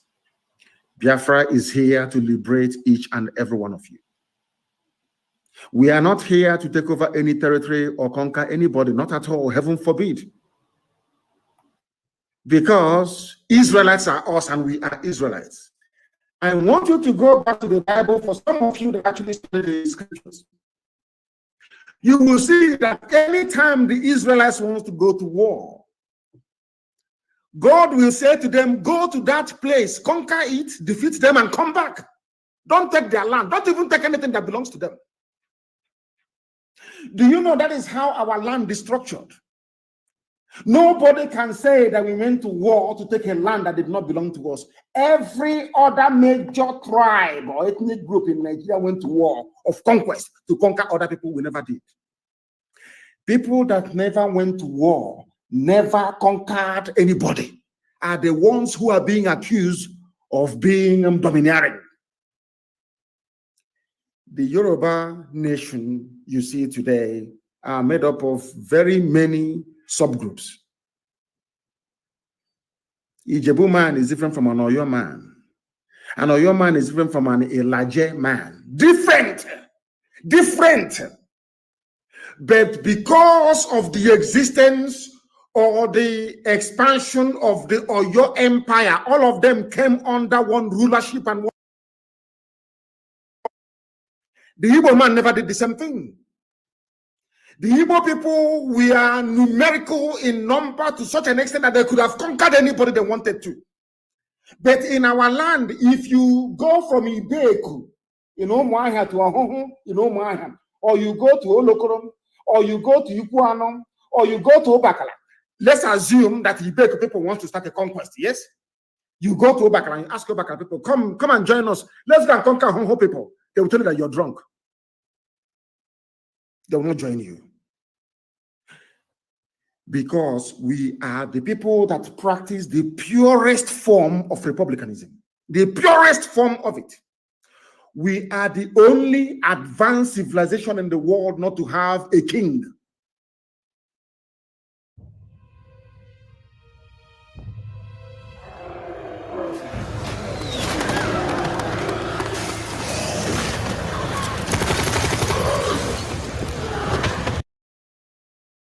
Even Israelites begged God to give them a king. And he gave them Saul. And he said to them, you have abandoned the Lord your God in heaven to guide and to lead you. You want flesh to be your king? I will give you flesh to be your king. And you will suffer. And he gave them Saul. And they suffered. But in the land of Biafra, the land of the ancients, we said nobody can be king over us. Only God is king. That is why we name our children Chibweze. Only God is king. Now you understand it. People with this type of mindset cannot conquer anybody. Because I can't go to Mbisa and say to Mbisa people, come on, let's go to Ihiawa. Let's go to somewhere around naked to go and conquer them. They will tell you they're not going. Go and sit in your house and be a king to your wife and your children, not over us. Peters, let me see if you are good now. Peters, are you good? Yes, I'm good.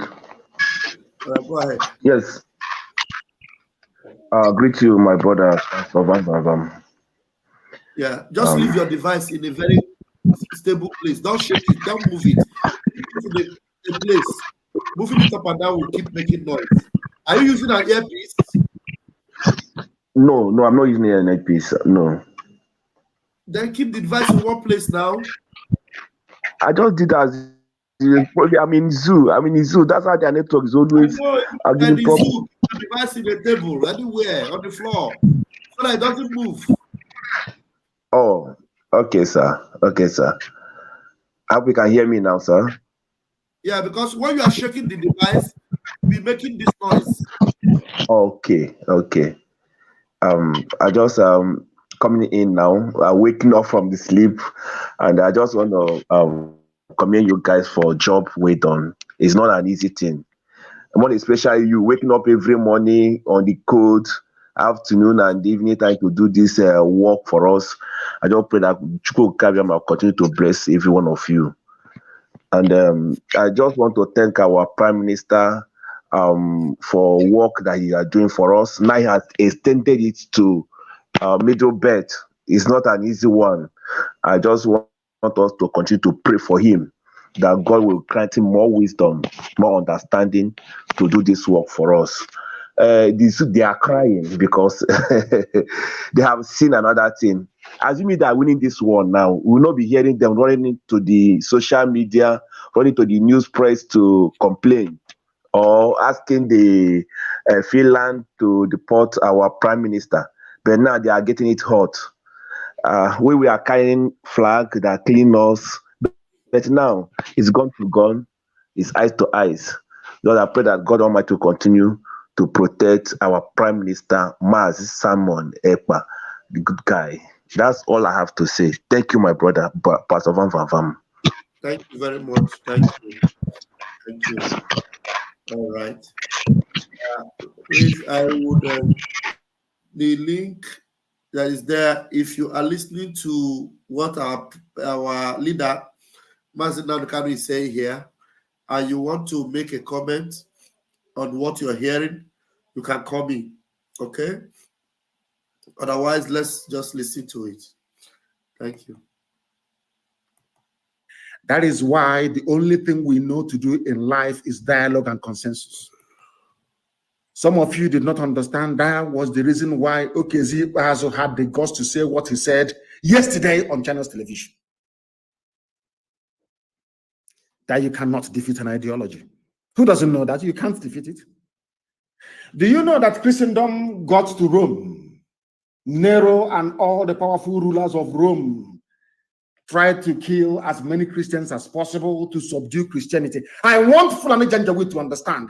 That is why we don't give a damn what you're doing in our land. All the extrajudicial killings, all the massacre, it only makes us stronger and more radical. On all this stress of we are going to crush them, you have not crushed Fulani Janjaweed, you have not crushed Fulani Yetialam, you have not crushed Fulani bandits. A whole Nigeria is working with ISIS. This is something that Biden needs to know, if Obama will let him know this. It doesn't matter how many people you kill in our land. Those who survive, those that will survive your pogrom and your deal will become 1,000,000 times more radicalized. Look at Imo State today because you killed Ikonso. That is why Hope Uzodinma cannot come outside again. If the zoo thinks they are going to win this very battle, they are dreaming. And as I said, at the end of this, Fulani Caliphate will be sacked from Sokoto. Put my words down on paper. They will be sacked from there. Those that fought for us and defended our land fought with nothing for 3 years, against the whole world for 3 years. Henry Kissinger was begging President Nixon. These people, they are Igbo Jews, try and help them. Kissinger was waiting for green light from the UK. Britain kept saying, we have a special relationship with America. America, please don't intervene. It's our former colony. Remember the agreement we had. We can give them flag independence, but in actual fact, we're still controlling them. That was what happened to Africa. Independence. They only gave you flag independence. You are not free in Africa. You are never free and can never be free until Biafra is free. Artificial intelligence is creating music now that we can use in our videos. There's a website called... Now, do you understand what I'm saying? Until Biafra is free. These are the things that some of you must understand. You see people that we are locking down our homes for today. They fought with their bare hands for 3 years. Despite the bombing, despite everything. It was at the end of the war that Nixon now said that had Biafra held out for 6 more months, that America would have come in. But by then it was too late. By then, all the saboteurs have assembled themselves in Lagos and Nnamdi Azikiwe, Obadi Asika, as we have today. You know, there was in Lagos and Abuja writing their epistle and talking rubbish about rubbish nonsense. Ojukwu was hated by his own, some not by, we love him of course to bits, hated by the traitors and the saboteurs we had in our midst. They were in Lagos as they're doing now, writing and talking rubbish, claiming one Nigeria. My happiness is that their villages are under siege, some of them. All those that fought against Biafra today, they are suffering. Every ethnic nationality in the zoo that joined hands to fight against Biafra, today they are under the cosh and they're feeling the pains. As I told you many years ago, everything we suffered in Biafra, they are all going to experience it. Is it not happening now? Of course it is. That is why at the going down of the sun and in the morning, we will remember them. 67 to 1970. We will remember them. And do not forget, even after this program, you're going to pray over and over Psalm number 1. Tomorrow we pray Psalm number 2 for 150 days. Elohim should bear us witness. People have been saying that Fulani people invaded Ebonyi State. The killings took place in Benue State, actually, but it is our people, easy people, that should have been in Ebonyi State. But Nigeria made them northern Nigerians. So when a Janjaweed is talking from Sokoto, he is also claiming our people, easy people of Ebonyi State, that they carved into Benue State. I hope you're paying attention. For those who don't understand why we are fighting this very war to liberate our land. Our people are part of the North. So when they say in northern Nigeria, there are Igbo people who are northern Nigerians, can you believe such rubbish? Do you see why I had no respect for Nyanwodo? He was a learned man. He went to school. He can speak very fine grammar. And I said to him, how can you be your Hanese President General and there are Igbo people in as part of northern Nigeria? How is that possible? In Kogi and in Benue State, how is that possible? If I am to be the Hanese President General tomorrow, heaven forbid, of course, I will make sure that every Igbo person comes under one umbrella until you say you're not Igbo. Easy people are in Benue State and are being massacred. The name of the community is Ubo Enyim or Wete in Ado local government area of Benue State, not in our own Ebonyi State. These are our people that they carved into such injustice. Sometimes I wonder with our people, such level of injustice, how can you allow it to just pass and do nothing about it? Our people are being killed. Although the place is only accessible through Obala town of Ebonyi local government area, but the people who are being killed, they said they removed our app from where? It's no longer on Play Store. Britain is working overtime. They said that IPOB community radio app is no longer on the Play Store. Of course, it won't be. It's Britain, they have money. How much do they have? They went to Google. Is it a Google that owns Play Store? Go to Google now and write in Nnamdi Kanu on the search engine on Google and see the news you will get.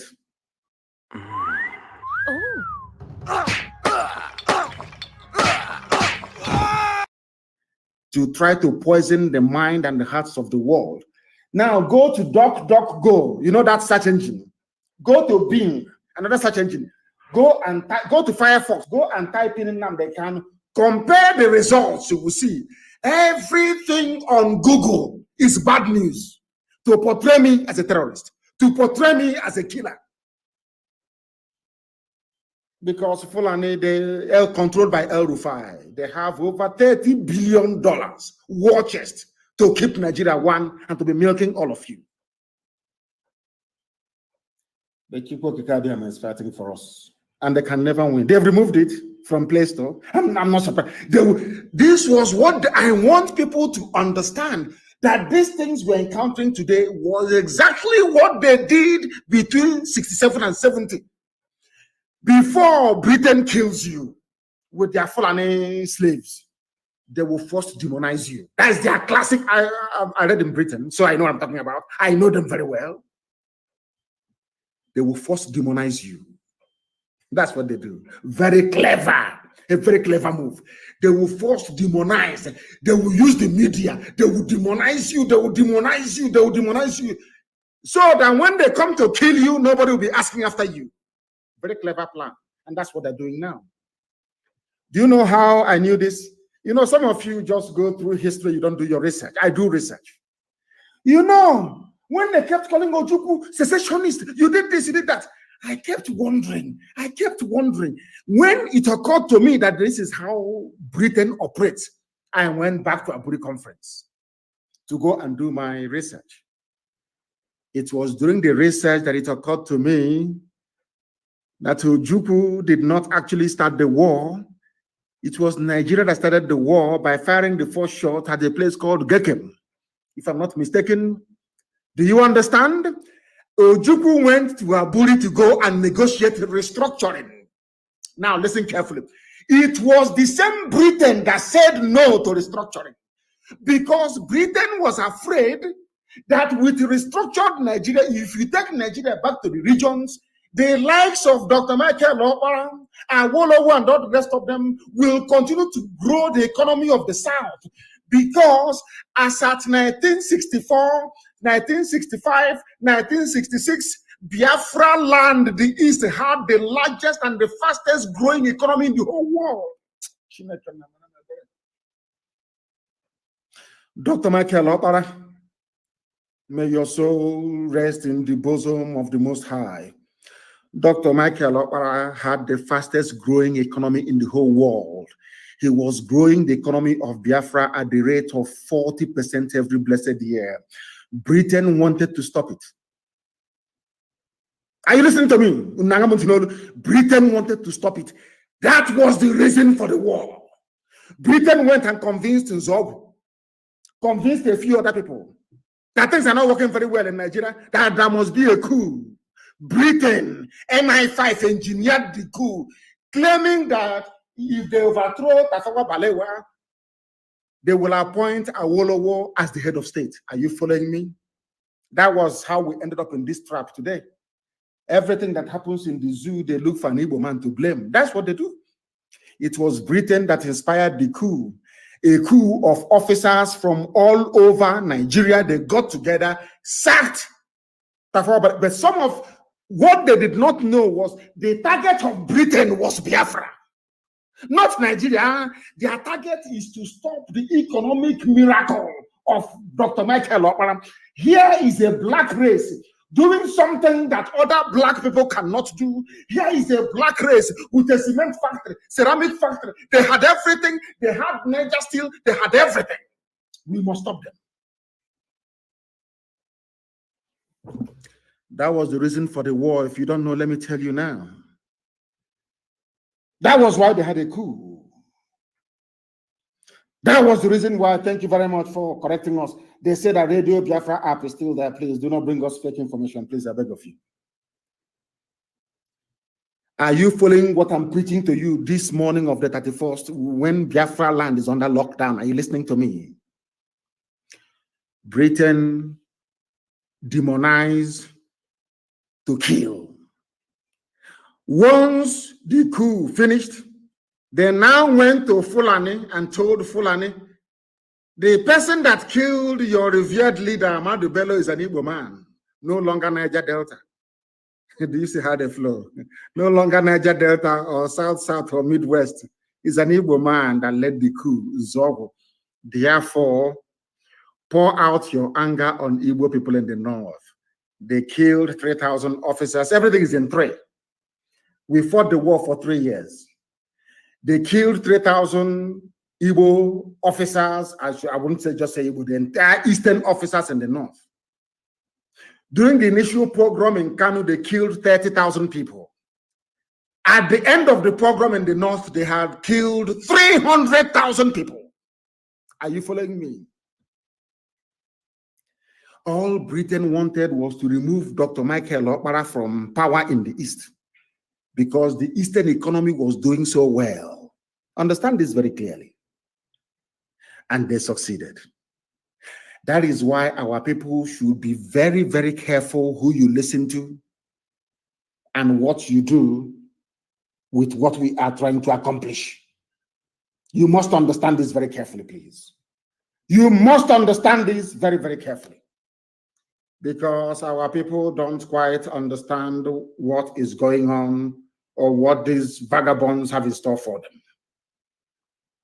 Are you following me this morning?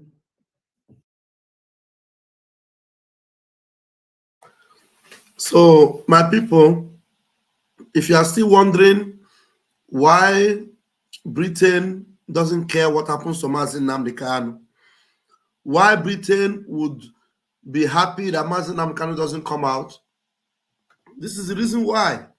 Some of these truths, you see him saying here without remorse.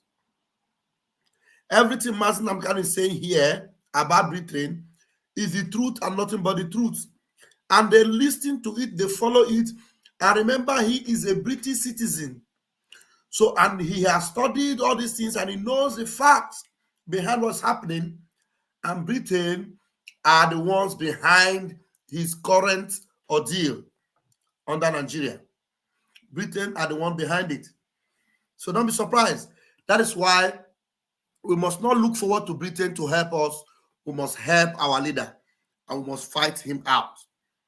Remember that this case going on in the zoo, that Mazi Nnamdi Kanu defeated Nigeria in the zoo court. He defeated Nigeria in the UN court, in every court, in the court in Britain, where Kanu Takanu and the rest of them that were paid went to be attending court session in Britain. What happened to it? Do you remember? They told us he lost in the court in Britain. Mazi Nnamdi Kanu, a British citizen, kidnapped in Kenya, and in the British courts, what did they make of it? They say he did not win a case in British court. What did they judge in that court? What did they judge? Can anybody tell us what they judged here? Kanu Takanu was there in that court, going up and down with the name. What did they go there to do? They will take pictures. So they're going to court in London. Including Britain. Let's continue to listen to Mazi Nnamdi Kanu. Are you following me this morning? We are remembering our heroes, so I have to tell you, I have to put everything into context. Everything into context, so you understand it very clearly. Britain wanted to destroy Biafra, that's all.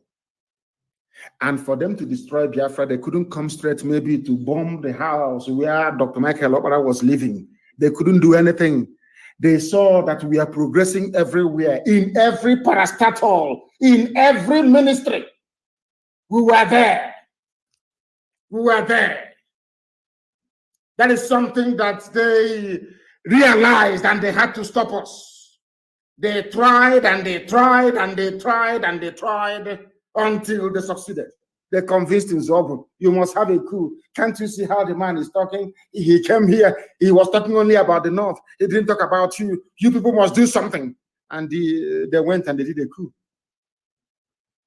Britain now stood on that very coup to plot our elimination as a race. What Britain had in mind was the extermination of the Igbo race, to exterminate us from the face of the earth. But God intervened, and they're trying it again. That was why they killed Gulag in Owerri. Why do you think they killed him in Owerri? People, you see, I keep saying to John, you see, Britain planned our extermination the same way Hitler planned the extermination of the Jews, the same way Britain supported the extermination of Biafrans. You know, with the war they fought and everything still going on. The same way Hitler planned the extermination of the Jews, the same way Britain supported Nigeria in plotting the extermination of Biafrans. But the same way Hitler failed, that's the same way Britain and Nigeria have failed already. Thank God we have a dragon. Thank God we have a dragon. Journalists in Nigeria, you people are part and parcel of the problem. After politicians, the next set of vermin you have in Nigeria are the journalists.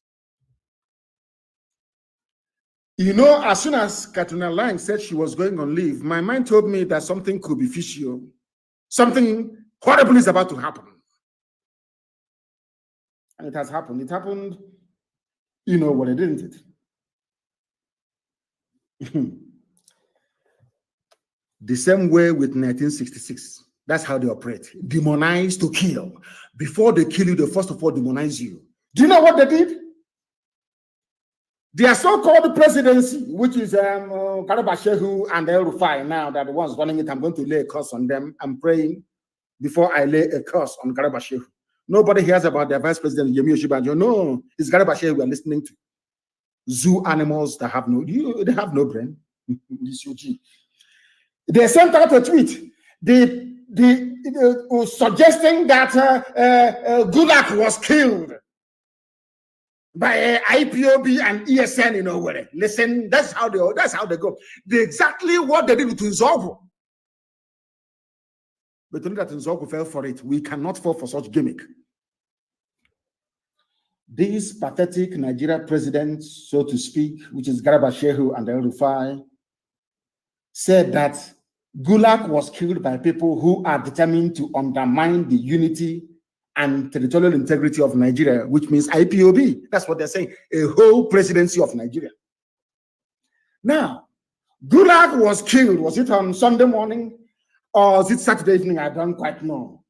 How can you, in a matter of hours, you have now decided to tell the world that you know those that killed him? Exactly what Tinubu did in Lagos. IPOB is planning to bomb. IPOB bomb. Exactly because what Katrina Lang said to them is, you must focus on demonization. You people don't read between the lines, but I do. When that demon, that devil that works for MI5, Katrina Lang, she was the one that was against Robert Mugabe. All the time that Britain had issues with the freedom fighter Robert Mugabe, do you know who was in Harare? Katrina Lang, the same woman. Anywhere she goes to, trouble goes with her. Anywhere she goes to, death must come. That's how she operates. Do you know that this woman went to Uganda to go and see Wike, that prodigal son, that idiot? He said, from what I'm hearing, it is serious. The security agencies. The woman never talked about the massacre of innocent people inside Obibo. The reason why Biafra genocide has not been recognized the world over is because of the United Kingdom government, British government, because if you investigate that very genocide, they will be implicated. The reason why the Nigerian army, believe you me, can come today and decide to carpet bomb the whole of Biafra land, nothing will happen, despite having an idiot like Osuji in ICC, is because Britain calls the shots. They will decide which cases these people hear and do not hear. Because if you are a low-ranking officer at ICC, I've been to ICC before, and you raise the issue of Biafra, you'll be sacked. Your manager will call you into the office and pay you to lose your job. You people don't understand that we have very powerful enemies. That is why you must be well disciplined. If you want Biafra, which I know we all want, believe you me, we have to be disciplined. From the men in the bush to the average child on the road, there must be discipline. Without discipline, our enemies will keep undermining us. Do you know when Katrina Lang said she was going on holidays, I knew something was wrong. So it didn't shock me when I heard yesterday that, was it 2 days ago, that Gulag was shot in Owerri. Ask yourself this question: why would IPOB want to kill Gulag? Who is he? Do you know what the papers in Nigeria have been writing, even including Sahara reporters?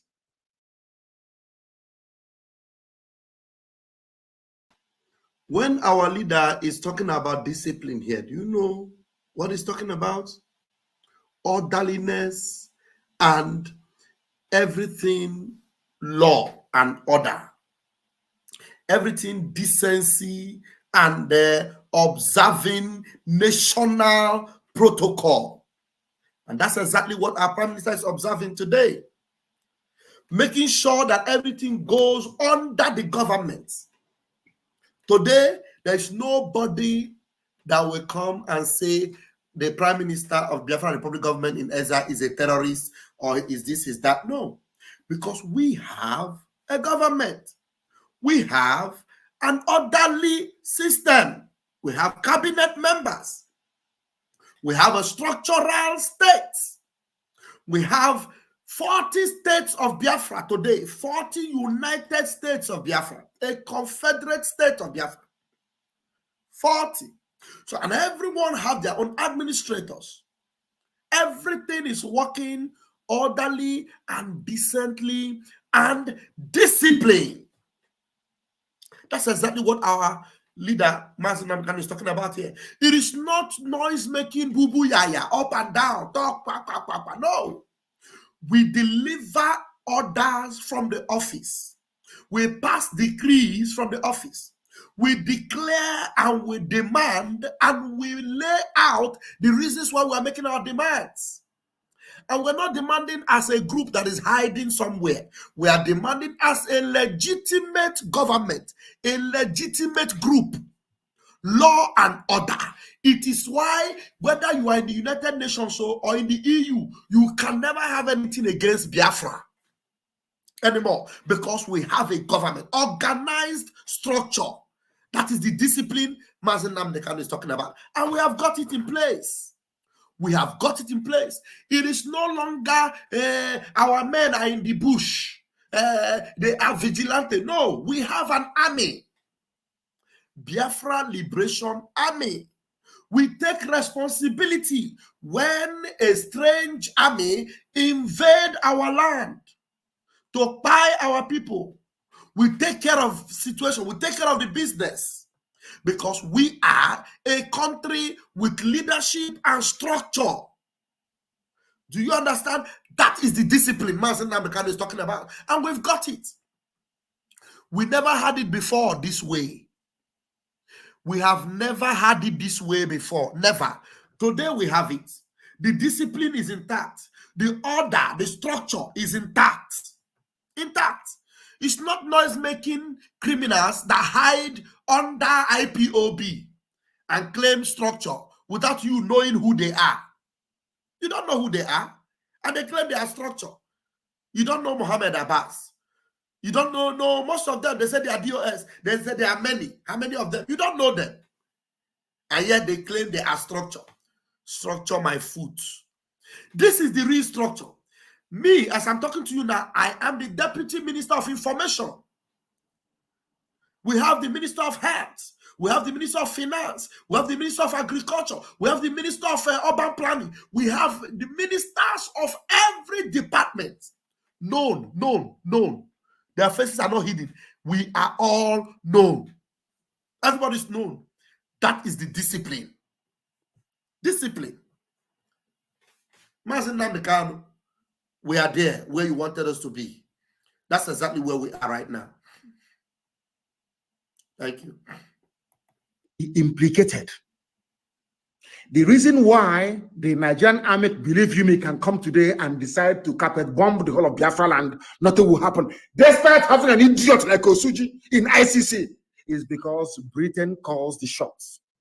They will decide which cases these people hear and do not hear. Because if you are a low-ranking officer at ICC, I've been to ICC before,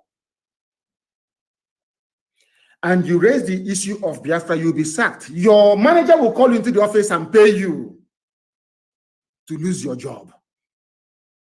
You people don't understand that we have very powerful enemies. That is why you must be well disciplined. If you want Biafra, which I know we all want, believe you me, we have to be disciplined. From the men in the bush to the average child on the road, there must be discipline. Without discipline, our enemies will keep undermining us.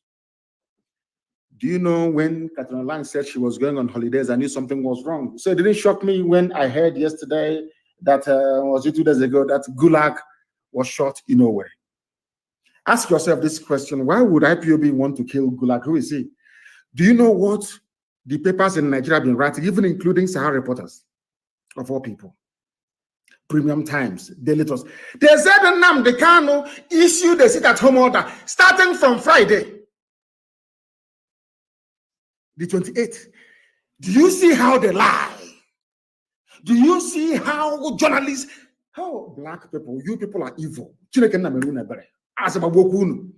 you see how black people lie? That I said that the sit-at-home will start on Friday, the 28th. Go to Premium Times, Fulani newspaper, you will see it there. Go to Sahara Reporters, you will see it there. That it is because of the sit-at-home order. Do you see how they planned it? God exposed them. They wanted to kill this man on a Sunday, so to speak. I think he was killed yesterday, if I'm not mistaken. Do you know that they wanted to kill this man on the day of the sit-at-home, not knowing that Chukwuka Abiyama is merciful? I shifted it to today being Monday. Do you see how it works? They want, can you imagine if they had any sense? Do you see how God works? If they had any sense at all in their brain, they would have waited to kill him today.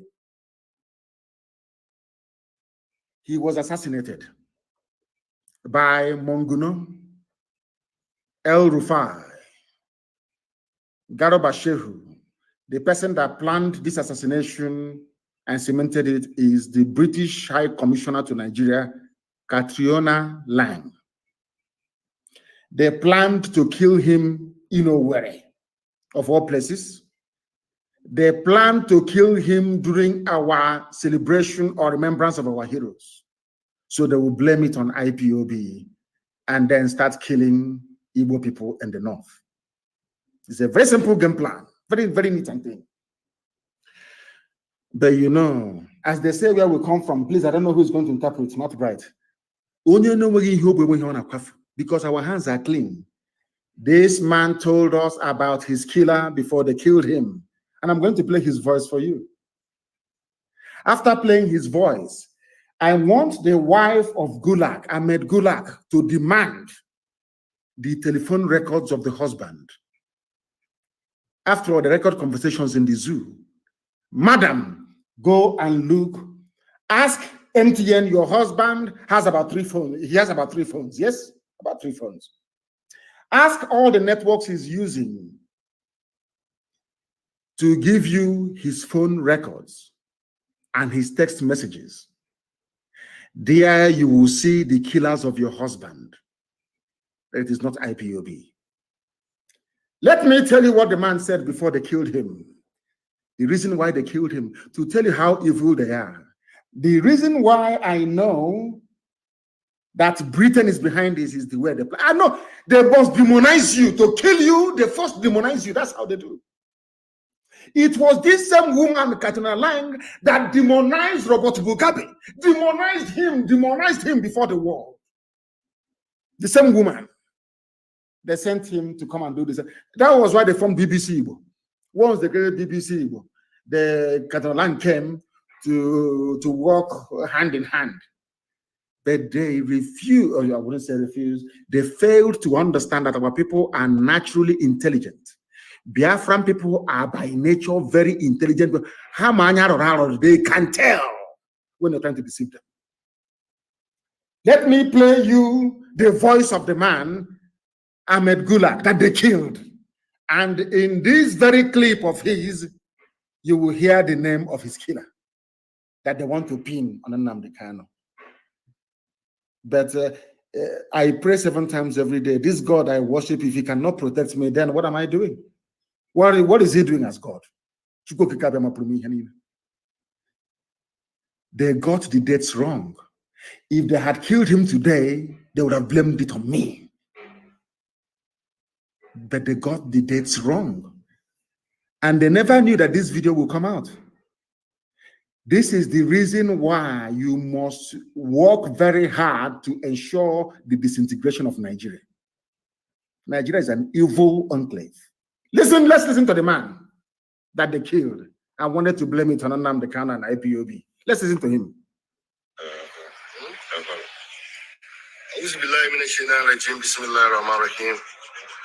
I want to say what I have been saying over time. Mr. President, remove, arrest, prosecute Major General Ali Munguno, your national security advisor. Arrest them. So this is this is Ahmed Gulak asking the so-called president to do something. To do what? What are you asking the president to do, please? The man they killed, blaming Nnamdi Kanu, IPOB, ESN. The man that they themselves killed. That is the name of the man that killed him. He's about to mention. Listen. Mr. President, remove, arrest, prosecute Major General Ali Munguno, National Security Advisor. Munguno. He is corrupt. He is clueless. He don't have the interests of Nigeria and Nigerians at heart. And that Munguno is a hypocrite. Yes. If he is the NSA, Yes. And he think he have available power within him. Let him arrest me. He is corrupt. He's a thief. He's a problem to the security of this country. Thank you. If people are afraid, I'm not afraid. I'm not afraid. Gulag. He said he's not afraid. Munguno is only busy stealing the monies. They killed him because he accused Monguno, the National Security Advisor of Nigeria, of corruption. He said, I'm not afraid of you. I don't care what you're going to do. This man called Gulag did not even trust Hope Uzodinma, the man he put in power in Imo State. He did not trust him. That was why he left his hotel without telling any security operative, because he felt that Monguno was on his trail. That was why there was no siren. He took a simple taxi because he feared for his life. Is it that simple? It's not common sense.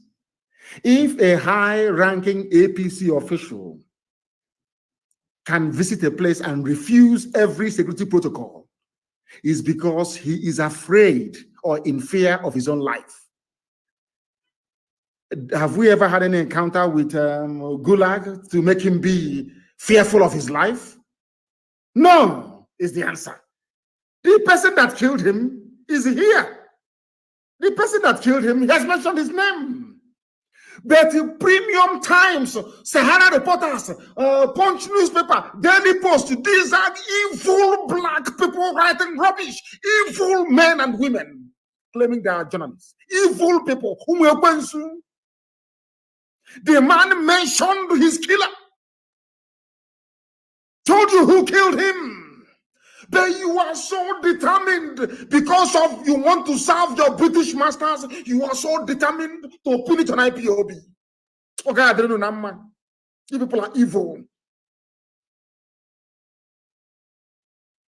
Oh my God. I want our Hausa service to translate this very broadcast into Hausa language and play it for Hausa people. We don't know who this man is. He's inconsequential. He's a nobody to us. Intellectually, he's not a force to be reckoned with. I never mentioned his name before because I don't know who he is. But you see, do you see how God will always save us if our hands are clean?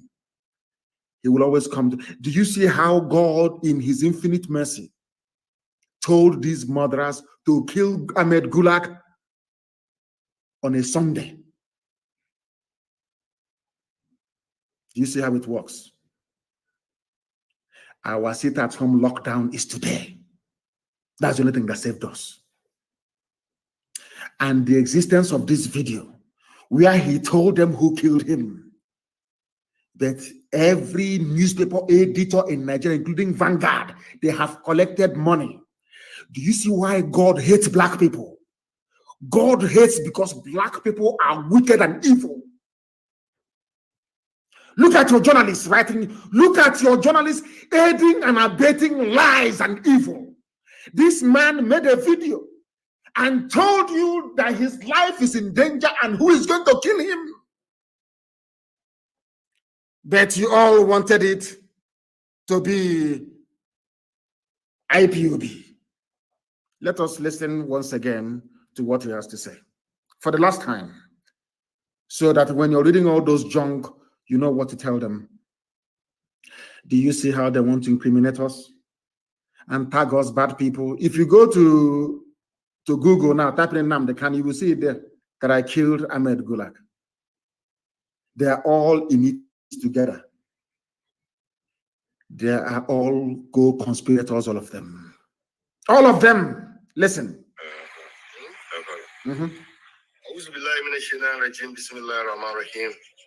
He prayed. I want to say what I have been saying over time. Mr. President, remove, arrest, prosecute Major General Ali Monguno. That's the man that killed him. Ali Monguno is the man that killed Ahmed Gulag. Simple and short. Why is it that Nigerian journalists are trying to pin it on IPOB? Why? I'm asking them. Yoruba journalists, why are you people this evil? What type of demon created you people? You have no soul and you have no conscience. Oh God, let's continue listening. Your national security advisor He is corrupt. He is clueless. He don't have the interests of Nigeria and Nigerians at heart. And that Munguno is a hypocrite. If he is the NSC and he think he have available power within him, let him arrest me. He is corrupt. He's a thief. Is a problem to the security of this country. If people are afraid, I'm not afraid. I'm only afraid of God. He is saying because he knows nobody can say that I am not afraid if his life is not in danger. Nobody can say that. But that's what he said. Let's continue listening. Because Munguno is only busy stealing the monies meant to protect us. That is it. And the better for you, Mr. President, remove Major General Munguno. Is the most useless NSA ever produced in the history of Nigeria. Thank you very much. Are you listening? Now, they used Hope Uzodinma to kill him. Hope Uzodinma was the one that lured him to Owerri. Hope Uzodinma, like one more. They used him to lure this man to Owerri. This man was afraid of his life. That was why he refused the police escort. He refused the army escort. He used ordinary taxi. He knew his life was in danger. That is where they want to blame IPOB and ESN. Do you see how evil these people are? How evil they are. But we must continue. We must continue. Because it's the right thing to do. It's the right thing to do. This is the same gulag that Okorocha offered money to put his son-in-law, Uche Nwosu, in the Ikonso house, the government house in Owerri. The same gulag. All of a sudden, it's IPOB. They chose to assassinate him. They wanted to kill two birds with one stone. We can kill him and also rope IPOB into, because they could have killed him in the north. They could have used ISIS to kill him, of which Ali Monguno is a staunch member of, the National Security Advisor of Nigeria. These are people stealing money now. These are the people stealing money. I was told that some parts of Enugu are not complying. Maybe Enugu doesn't deserve to be the capital of anything in this life. Enugu people, you don't deserve to be. How you became the capital of Biafra, I don't even know. Very disgraceful. Very, very disgraceful.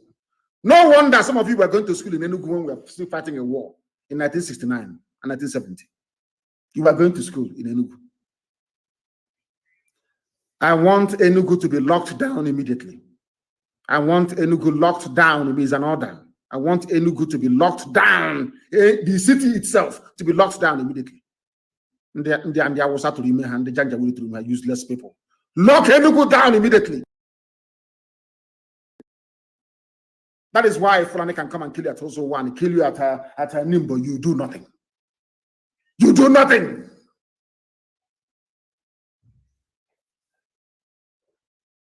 Anyway, we'll visit Enugu very soon, and they will see.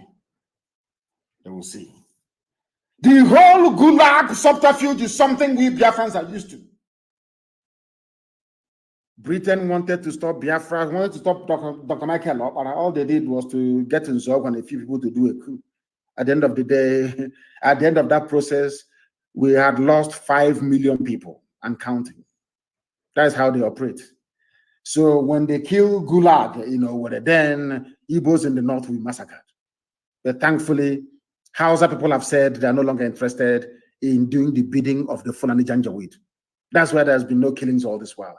Now the Hausa people understand that I am Nnamdi, I'm also fighting for them. They understand it very clearly. For them to be free from the yoke of Fulani Janjaweedism. They understand it very clearly. The time where you can come with your lies and get away with it is long gone. Not anymore. Not anymore. Not anymore. Don't worry, my people. That thing Enugu is asking for, they will get it. They will get it. But of course, it's some of the Enugu is on lockdown. It's the army that is perambulating with Fulani people on motorbike. Enugu is on lockdown, but they will be dealt with all the same. They will be dealt with. Anywhere that this very order is being flouted today in our land, that place will be dealt with. I assure you. I assure you. There is something I want to point out this very day.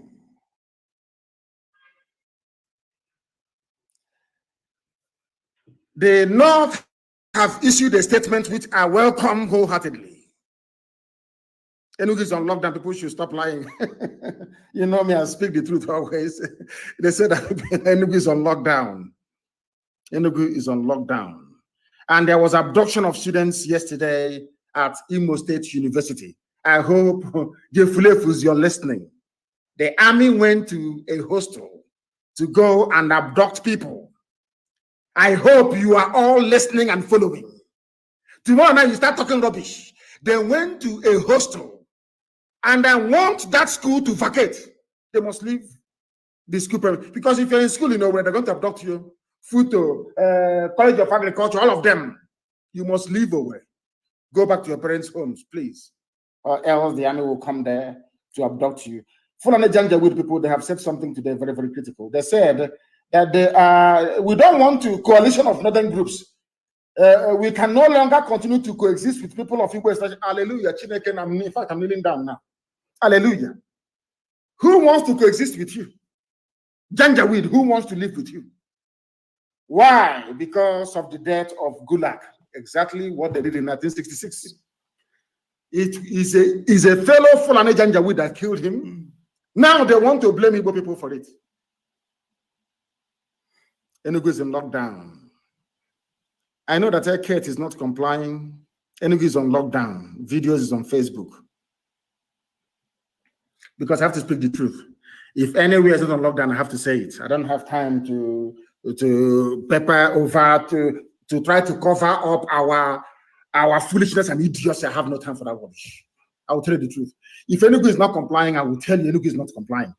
But an overwhelming number of people are confirming that Enugu is on lockdown. It's only a few Janjaweed they hired, those few shiners to be moving about to give the impression that the place is on. Everywhere, of course, Anambra will always comply. Anambra will always comply. They are the head now. They are the first son. So they have to comply. They have no choice. They have to comply. Maybe the capital of Igbo nation should maybe not even know where move to Anambra, to be honest with you. Because in the new Biafra, we're going to have an independent Igbo nation, independent Ijo nation. People will be independent. If it could be, everybody will be independent, autonomous, so to speak. The capital of an autonomous Igbo nation maybe it should be somewhere in Anambra State after all. Maybe we're making mistakes all this while. They're trying to take it somewhere else. It should be somewhere in Anambra. Because Anambra is the only place, anytime there is a sit at home or lockdown, entire Anambra will be locked down. Aba will comply, but Omaha will be shaky. Very stupid people, you know. Hey, and I did believe in Omaha, useless to the core. Useless to the core. Maybe we should go back to our origin, which is Anambra State. Maybe Anambra should host the capital of a new Igbo nation. I'm telling you the truth. Because they always comply. The only governor to build a cenotaph is from Anambra. The one we built in Enugu was knocked down by criminal elements. I don't know what's wrong with Enugu. Okay, give me an idea yourself. What is wrong with you people, self? What is it your years? Enugu was the place where they elected a Hausa man as the mayor 2 times in Enugu. God forbid. God forbid. This coalition of northern groups, CNG, on Sunday said the North can no longer continue to coexist with people of Igbo extraction in Nigeria. CNG said the assassination of Ahmed Gulak, a former aide to Jonathan in Imo State, was an indication that the North can no longer coexist with the South. Look at it. But the man told you that it's you Northerners that killed him. He came to Owerri. Those are the men invited him to Owerri. How can we know where he stayed? Who is he to start with? Is he an important man? He's not even important. Why should we want to kill him? We are fighting for freedom, not killing people. Only in the zoo that self-determination is a crime. People who did not go to school. They say that Enugu is on lockdown, though. We shall see. Enugu is complying. We shall see. Aguilera is in lockdown. Imo State is under chain. Lock and key. Lock and key. Obo, of course, is Imo State is on lockdown. It's why I want to hear about. Stupid set of people. It's why I want to hear about, please, because they're very useless. I want to hear about Umuahia, please.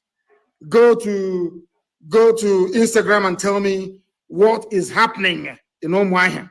I want to know because they are known for their very, very stupid. Umuahia, very useless. Useless to the core. There was a song I used to listen to when I was small after the war. They used to mention places where they had filling station. The musician mentioned Umuahia. Somebody at the background said, "What can I lie?" Umuahia has been stupid from day one. I want to know what's happening in Umuahia today. Very, very useless. Useless. What is under lock and key? Enugu is complying, but must be checked. Yes, I want men. Of course, Obi will comply. The heart of Igbo land. We will comply.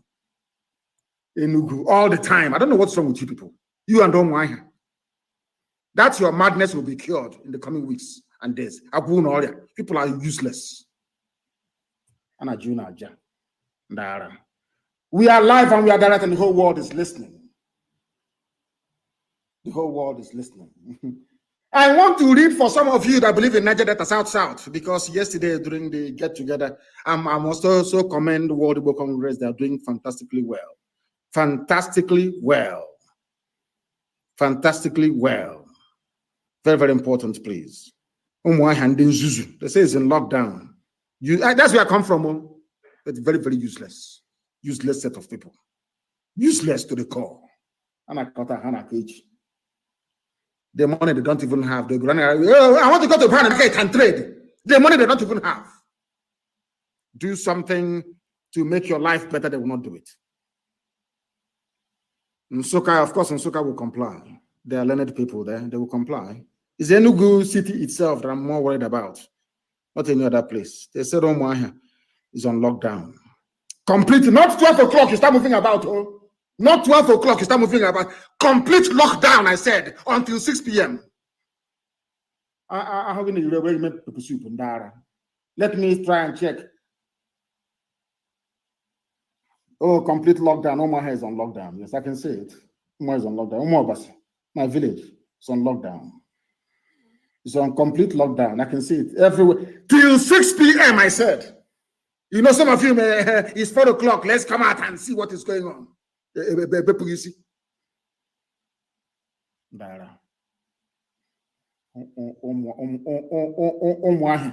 And their stupidity. We must be very, very disciplined. I saw a video. I don't know if it is correct, and I know there are men are listening. I want them to listen very, very carefully. If we are disciplined, we can defeat any army in the world. Discipline is the key.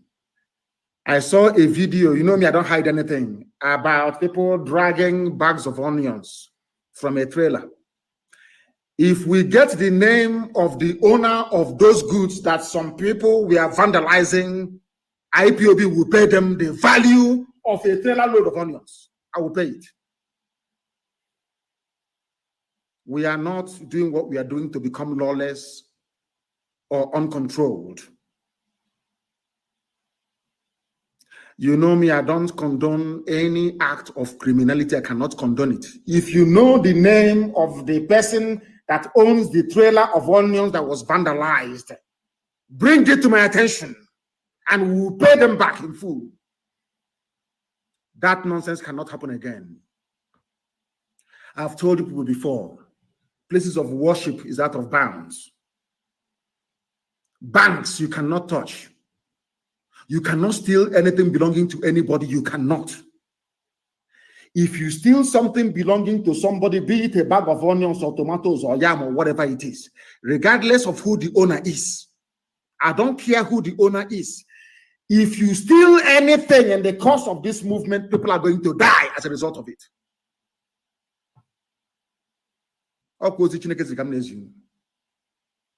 You cannot steal one thing, but instead, if you're hungry, if you go into the nearest house, they will feed you. That scene that I saw of a trailer being vandalized carrying onions is a disgrace to our struggle. And I'm going to find those who are responsible for that rubbish and will be dealt with. And I want the name of the man that owns those onions. They will be refunded in full by tomorrow morning. We don't engage in lawlessness. If after the investigations we discover it was the zoo police, you know, that's what they're doing now. The army disguising as police and terrorists disguising as police to do something, then we shall find out and we will know. I don't want any merchant. I don't want any merchant coming from the north to be touched. Never. Don't touch him. Don't touch his goods. No matter what. You don't do it. You don't try that rubbish. I said you don't try it. We are IPOB. We don't try such nonsense.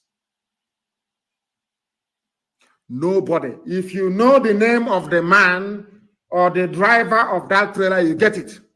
IPOB will refund the full cost of a trailer load of onions. We will pay it tomorrow morning. I hate criminality. I can't stand it. I said before, no banks should be touched. No church. No mosque. No business person should be touched. No business person should be touched. None should be touched.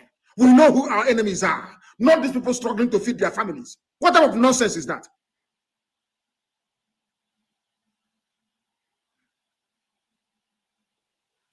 We cannot touch people who have done nothing to us. That is not how we roll. Do not touch people doing their legitimate businesses, regardless of where they come from. You cannot touch them. Please. So when something happens, we can investigate very quickly and find out. If not that we know who we are, do you think we would have found out that it was Monguno and Britain that killed Ahmed Gulag, you know what, to make it appear as if it is IPOB, so they can start killing our people? You don't understand that? We cannot give our enemies room to demonize what we are doing. That is why we cannot condone any criminal act. We cannot. And by tomorrow, we are going to repay a full lorry load of onions. Money we could have used to do more important things, we are now going to spend compensating the owner of those onions that some fools vandalized. My goodness.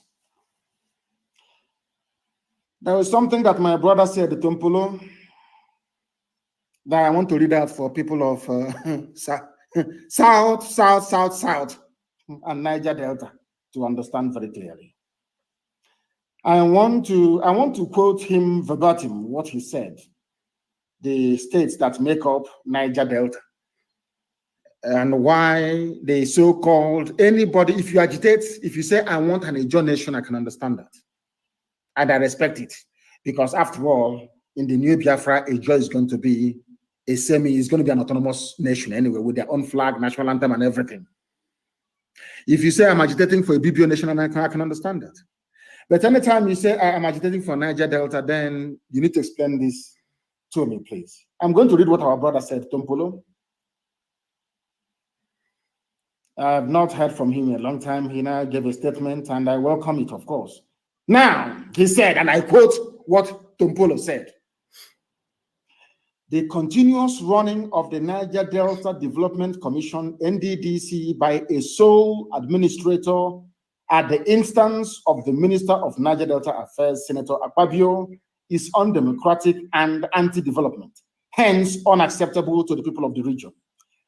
The people I continue to, I said I'm quoting him verbatim. What I'm reading now is what Tompolo said. The people of the region are averse to a one-man show in a commission that is supposed to attend to the developmental needs of 9 states, namely Abia, Akwa Ibom, Bayelsa, Cross River, Delta, Edo, Imo, Ondo, and Rivers.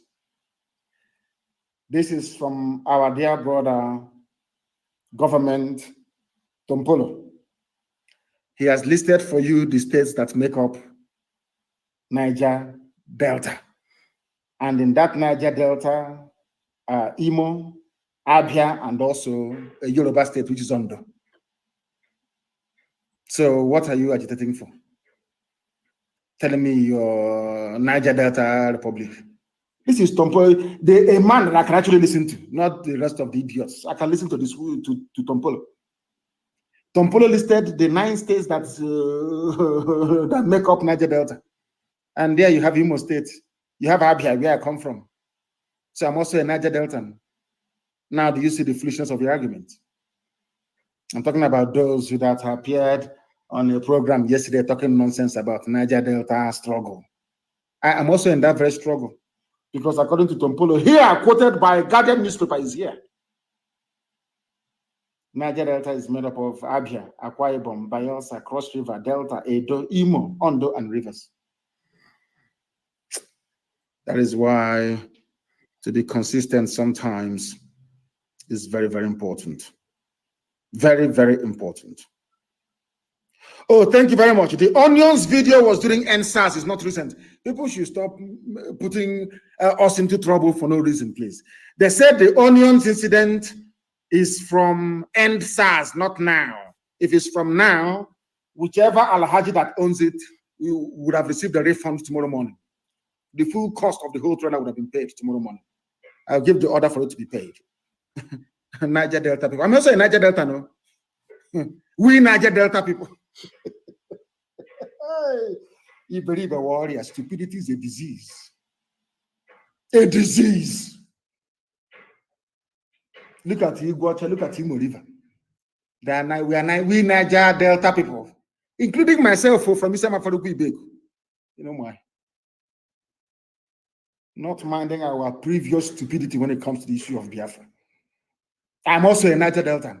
Government said it here, Tompolo, a brother and a friend that I like very much, is here because during the Avengers time, this Tompolo, I'm reading his words today, went to a meeting and gave them the order that the release of Nnamdi Kanu from detention is the #1 demand of Niger Delta Avengers. #1. How can I forget them? That is why I fight for all of us to be free. I fight and I struggle.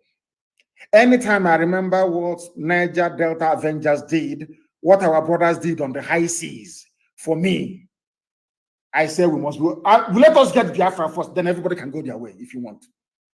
I'm telling you the truth. But we must all be free. The #1 demand of Niger Delta Avengers, when a ship was hijacked, everything that they were doing was the release of Nnamdi Kanu. I will never forget.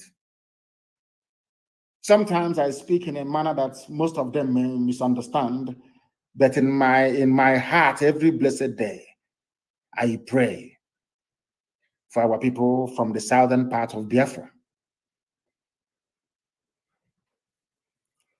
Let me tell you once, remind you once again about if you are from these states, you are a Niger Delta.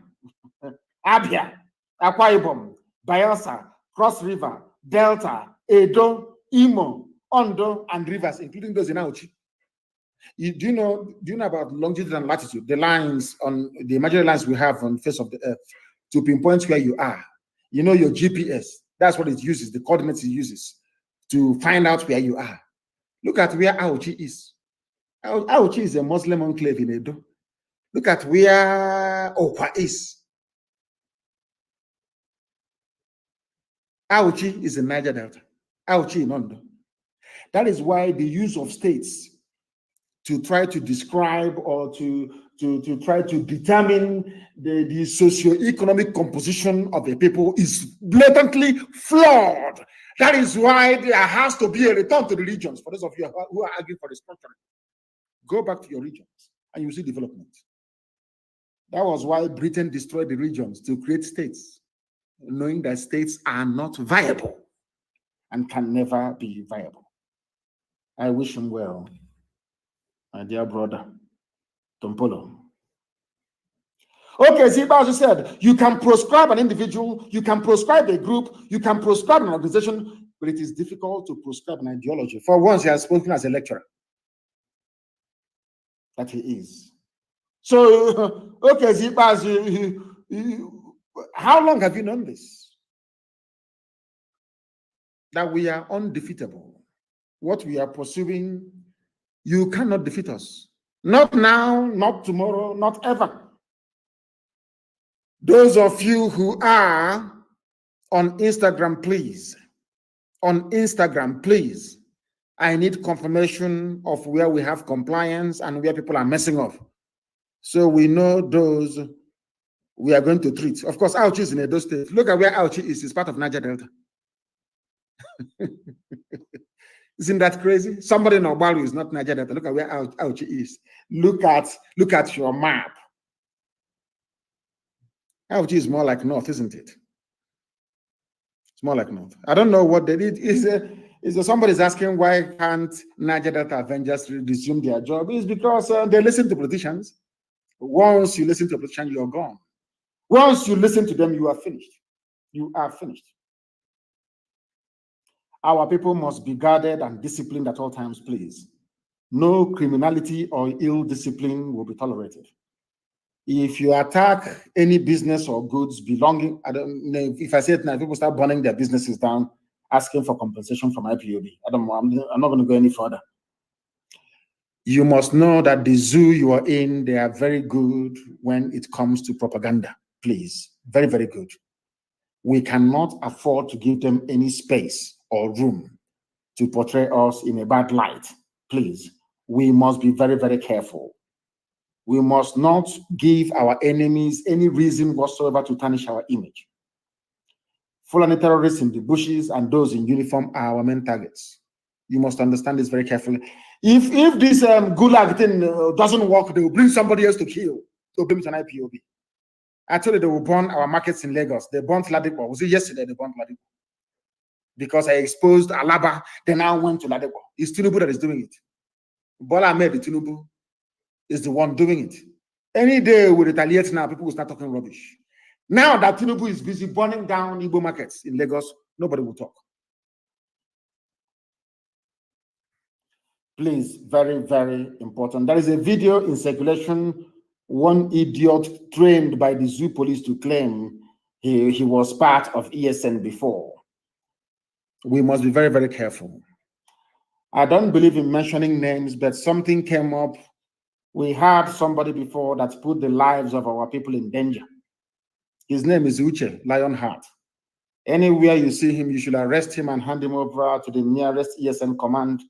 He was a deep mole within our structures and is directly responsible for the deaths of very many gallant fighters within us. He was an informant for the zoo security agencies for some time now.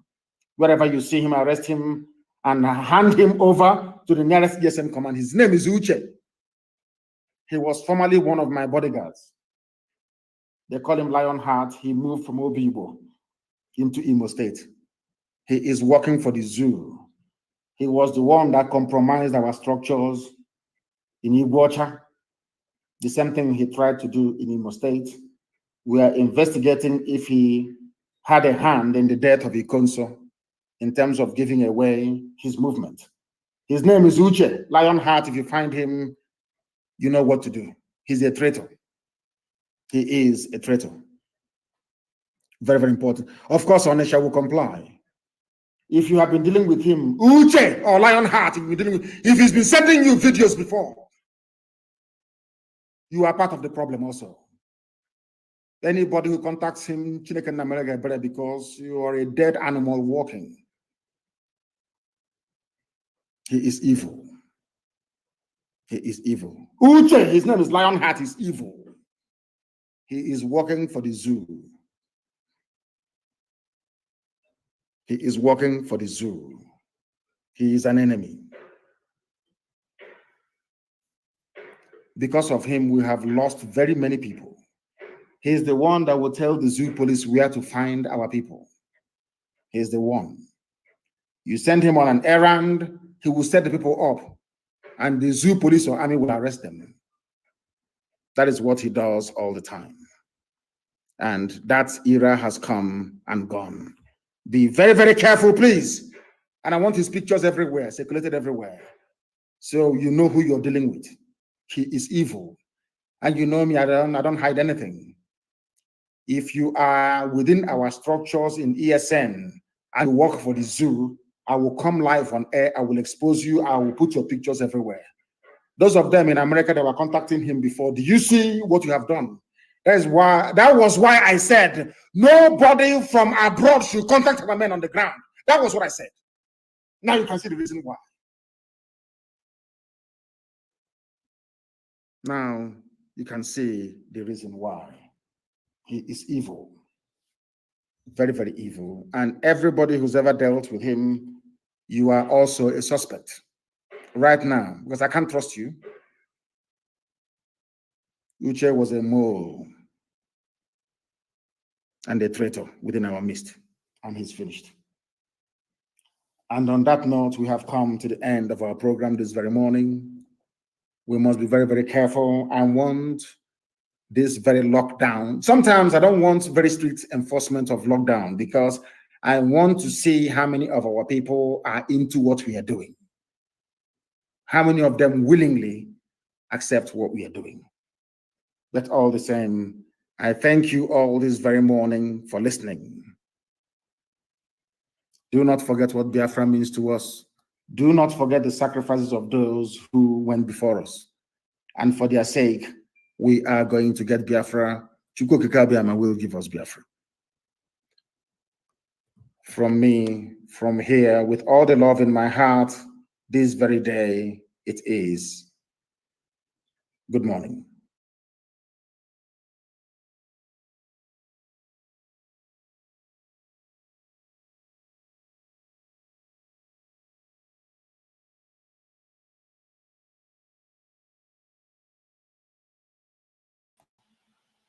That was a powerful one, isn't it? That was a great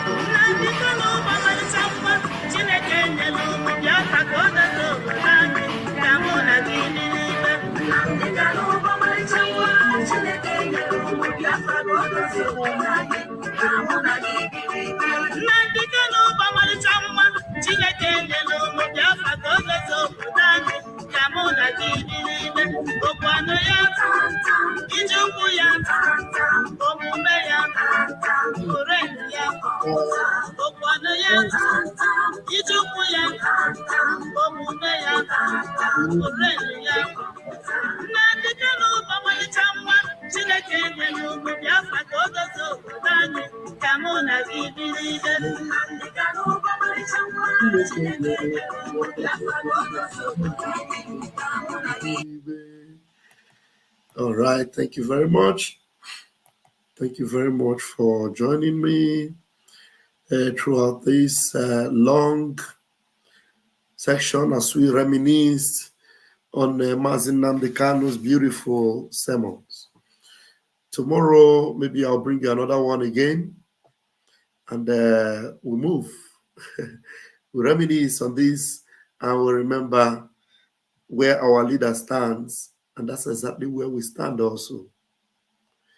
Name of this song, Nnamdi Kanu Bomali Changwa Chineke Nyere Ụmụ Biafra. I think if you type it like that on YouTube, you'll get it.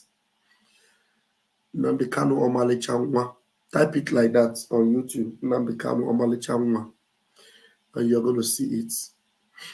Okay. Now the Lord bless you, the Lord keep you, the Lord make his face to shine upon you, the Lord be gracious unto you and give you peace. I love you, but Chukwu Kabiama loves you more. Let me quickly go through the Twitter handle of our Prime Minister to see if there are any important information and updates. Yeah, let me see. 2 hours ago, please tell at Shalonge Gabriel that this is the result of prayers without God. She should start mobilizing her people to fund the Biafra army that will start protecting their people from January. Who is this Shalonge? Shalonge, I was busy praying for the peace of Mangu and Bokus Yet sorrow found its way to my home. My dad's elder sister, whom is very old, was brutally murdered. Her son, Reverend, and her other son, Uncle Ibrahim. 3 people in my family murdered by Fulani terrorists, calling God. Hey! You see what is happening in the zoo? This lady here, she said she was busy praying for the peace of Mangu and Bokus, the places that Fulani ransacked and murdered people. Yet sorrow found its way to her home. And our Prime Minister is telling her, please tell Shelonge Gabriel that this is the result of prayers without gun. Prayers without gun in the zoo doesn't lead you anywhere, doesn't protect you. She should start mobilizing her people to fund the Biafra army that will start protecting their people from January. From this January, as soon as our armies are mobilized, we will go ahead and start to protect. We'll start to protect the people in those areas. Look at the very, hefty man who was supposed to be a reverend. Reverend Jonathan Daluk, the district superintendent of Assemblies of God in that area. His mother and younger brothers were also buried. Oh, you see what these Fulanis are doing? And that's why we tell you, the zoo must end. The zoo must end. To save lives, it must end. You see, the government cannot do anything about it. They cannot save anybody. They can't save anybody. The only thing that will save you is Biafra. Now Biafra has volunteered and is ready to protect the people of the Middle Belt and to protect those that will align with us. Yes, yes. I'll see you later today because it's already another day. It's already 26th of December. Have a wonderful morning. God bless you.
akụkọ a bara uru iji wee zi ihe.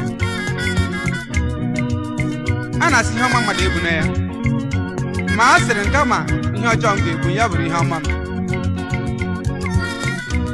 Ebe m maara na onye ezi ome asịkwarị na ọ nwụrụ ọ ga-adị ndụ ọzọ, nke kacharị mma n'eluigwe. Ihe mere na Kano n'ohu abalị na 8 n'ọnwa Septemba 1990. Multi-millionaire Eze David Obi Okonkwo, ezigbo ọgọ, nwa amaala Ọrantụ na Ugbo, Anambra steeti, ụwa enweghị isi. Ndị gị gbọrọ ka ọ chịrị ọzọ n'ihi obiọma gị. Eze dị ọra, Sabki nke abụọ ndị Igbo na Kano, Chairman Managing Director David Enterprises Nigeria Limited. Ebe ọ bụla ị nọ taa, ị ga-ekwenyere m na enyi ụwa ezughị oke. Sọọsọ enyi e mere Jizọs bụ ndụ ebighị ebi. Udo dịrị mkpụrụ obi gị. Madam Victoria Okonkwo, naanị ofu ihe na-akasi mụ na gị obi: eluigwe. Anya ukwu, obi ụfụ na oke ọchịchọ, ọ dịghị ebe ahụ. Otu a agaghị ahụ ndị na-agba egbe n'ebe ahụ. ọlị Ụlọ ebe anyị ga-ebi bụ ọla edo, ọkụ adịghị agba ya. A sịkwarị na akwaturu ụlọ anyị n'ụwa, anyị nwere ebe obibi ka ya mma n'eluigwe. Naanị were onwe gị na ezinụlọ gị nyefechasịa n'aka Chineke. Jizọs bụ di, o kwesịrị ntụkwasị obi.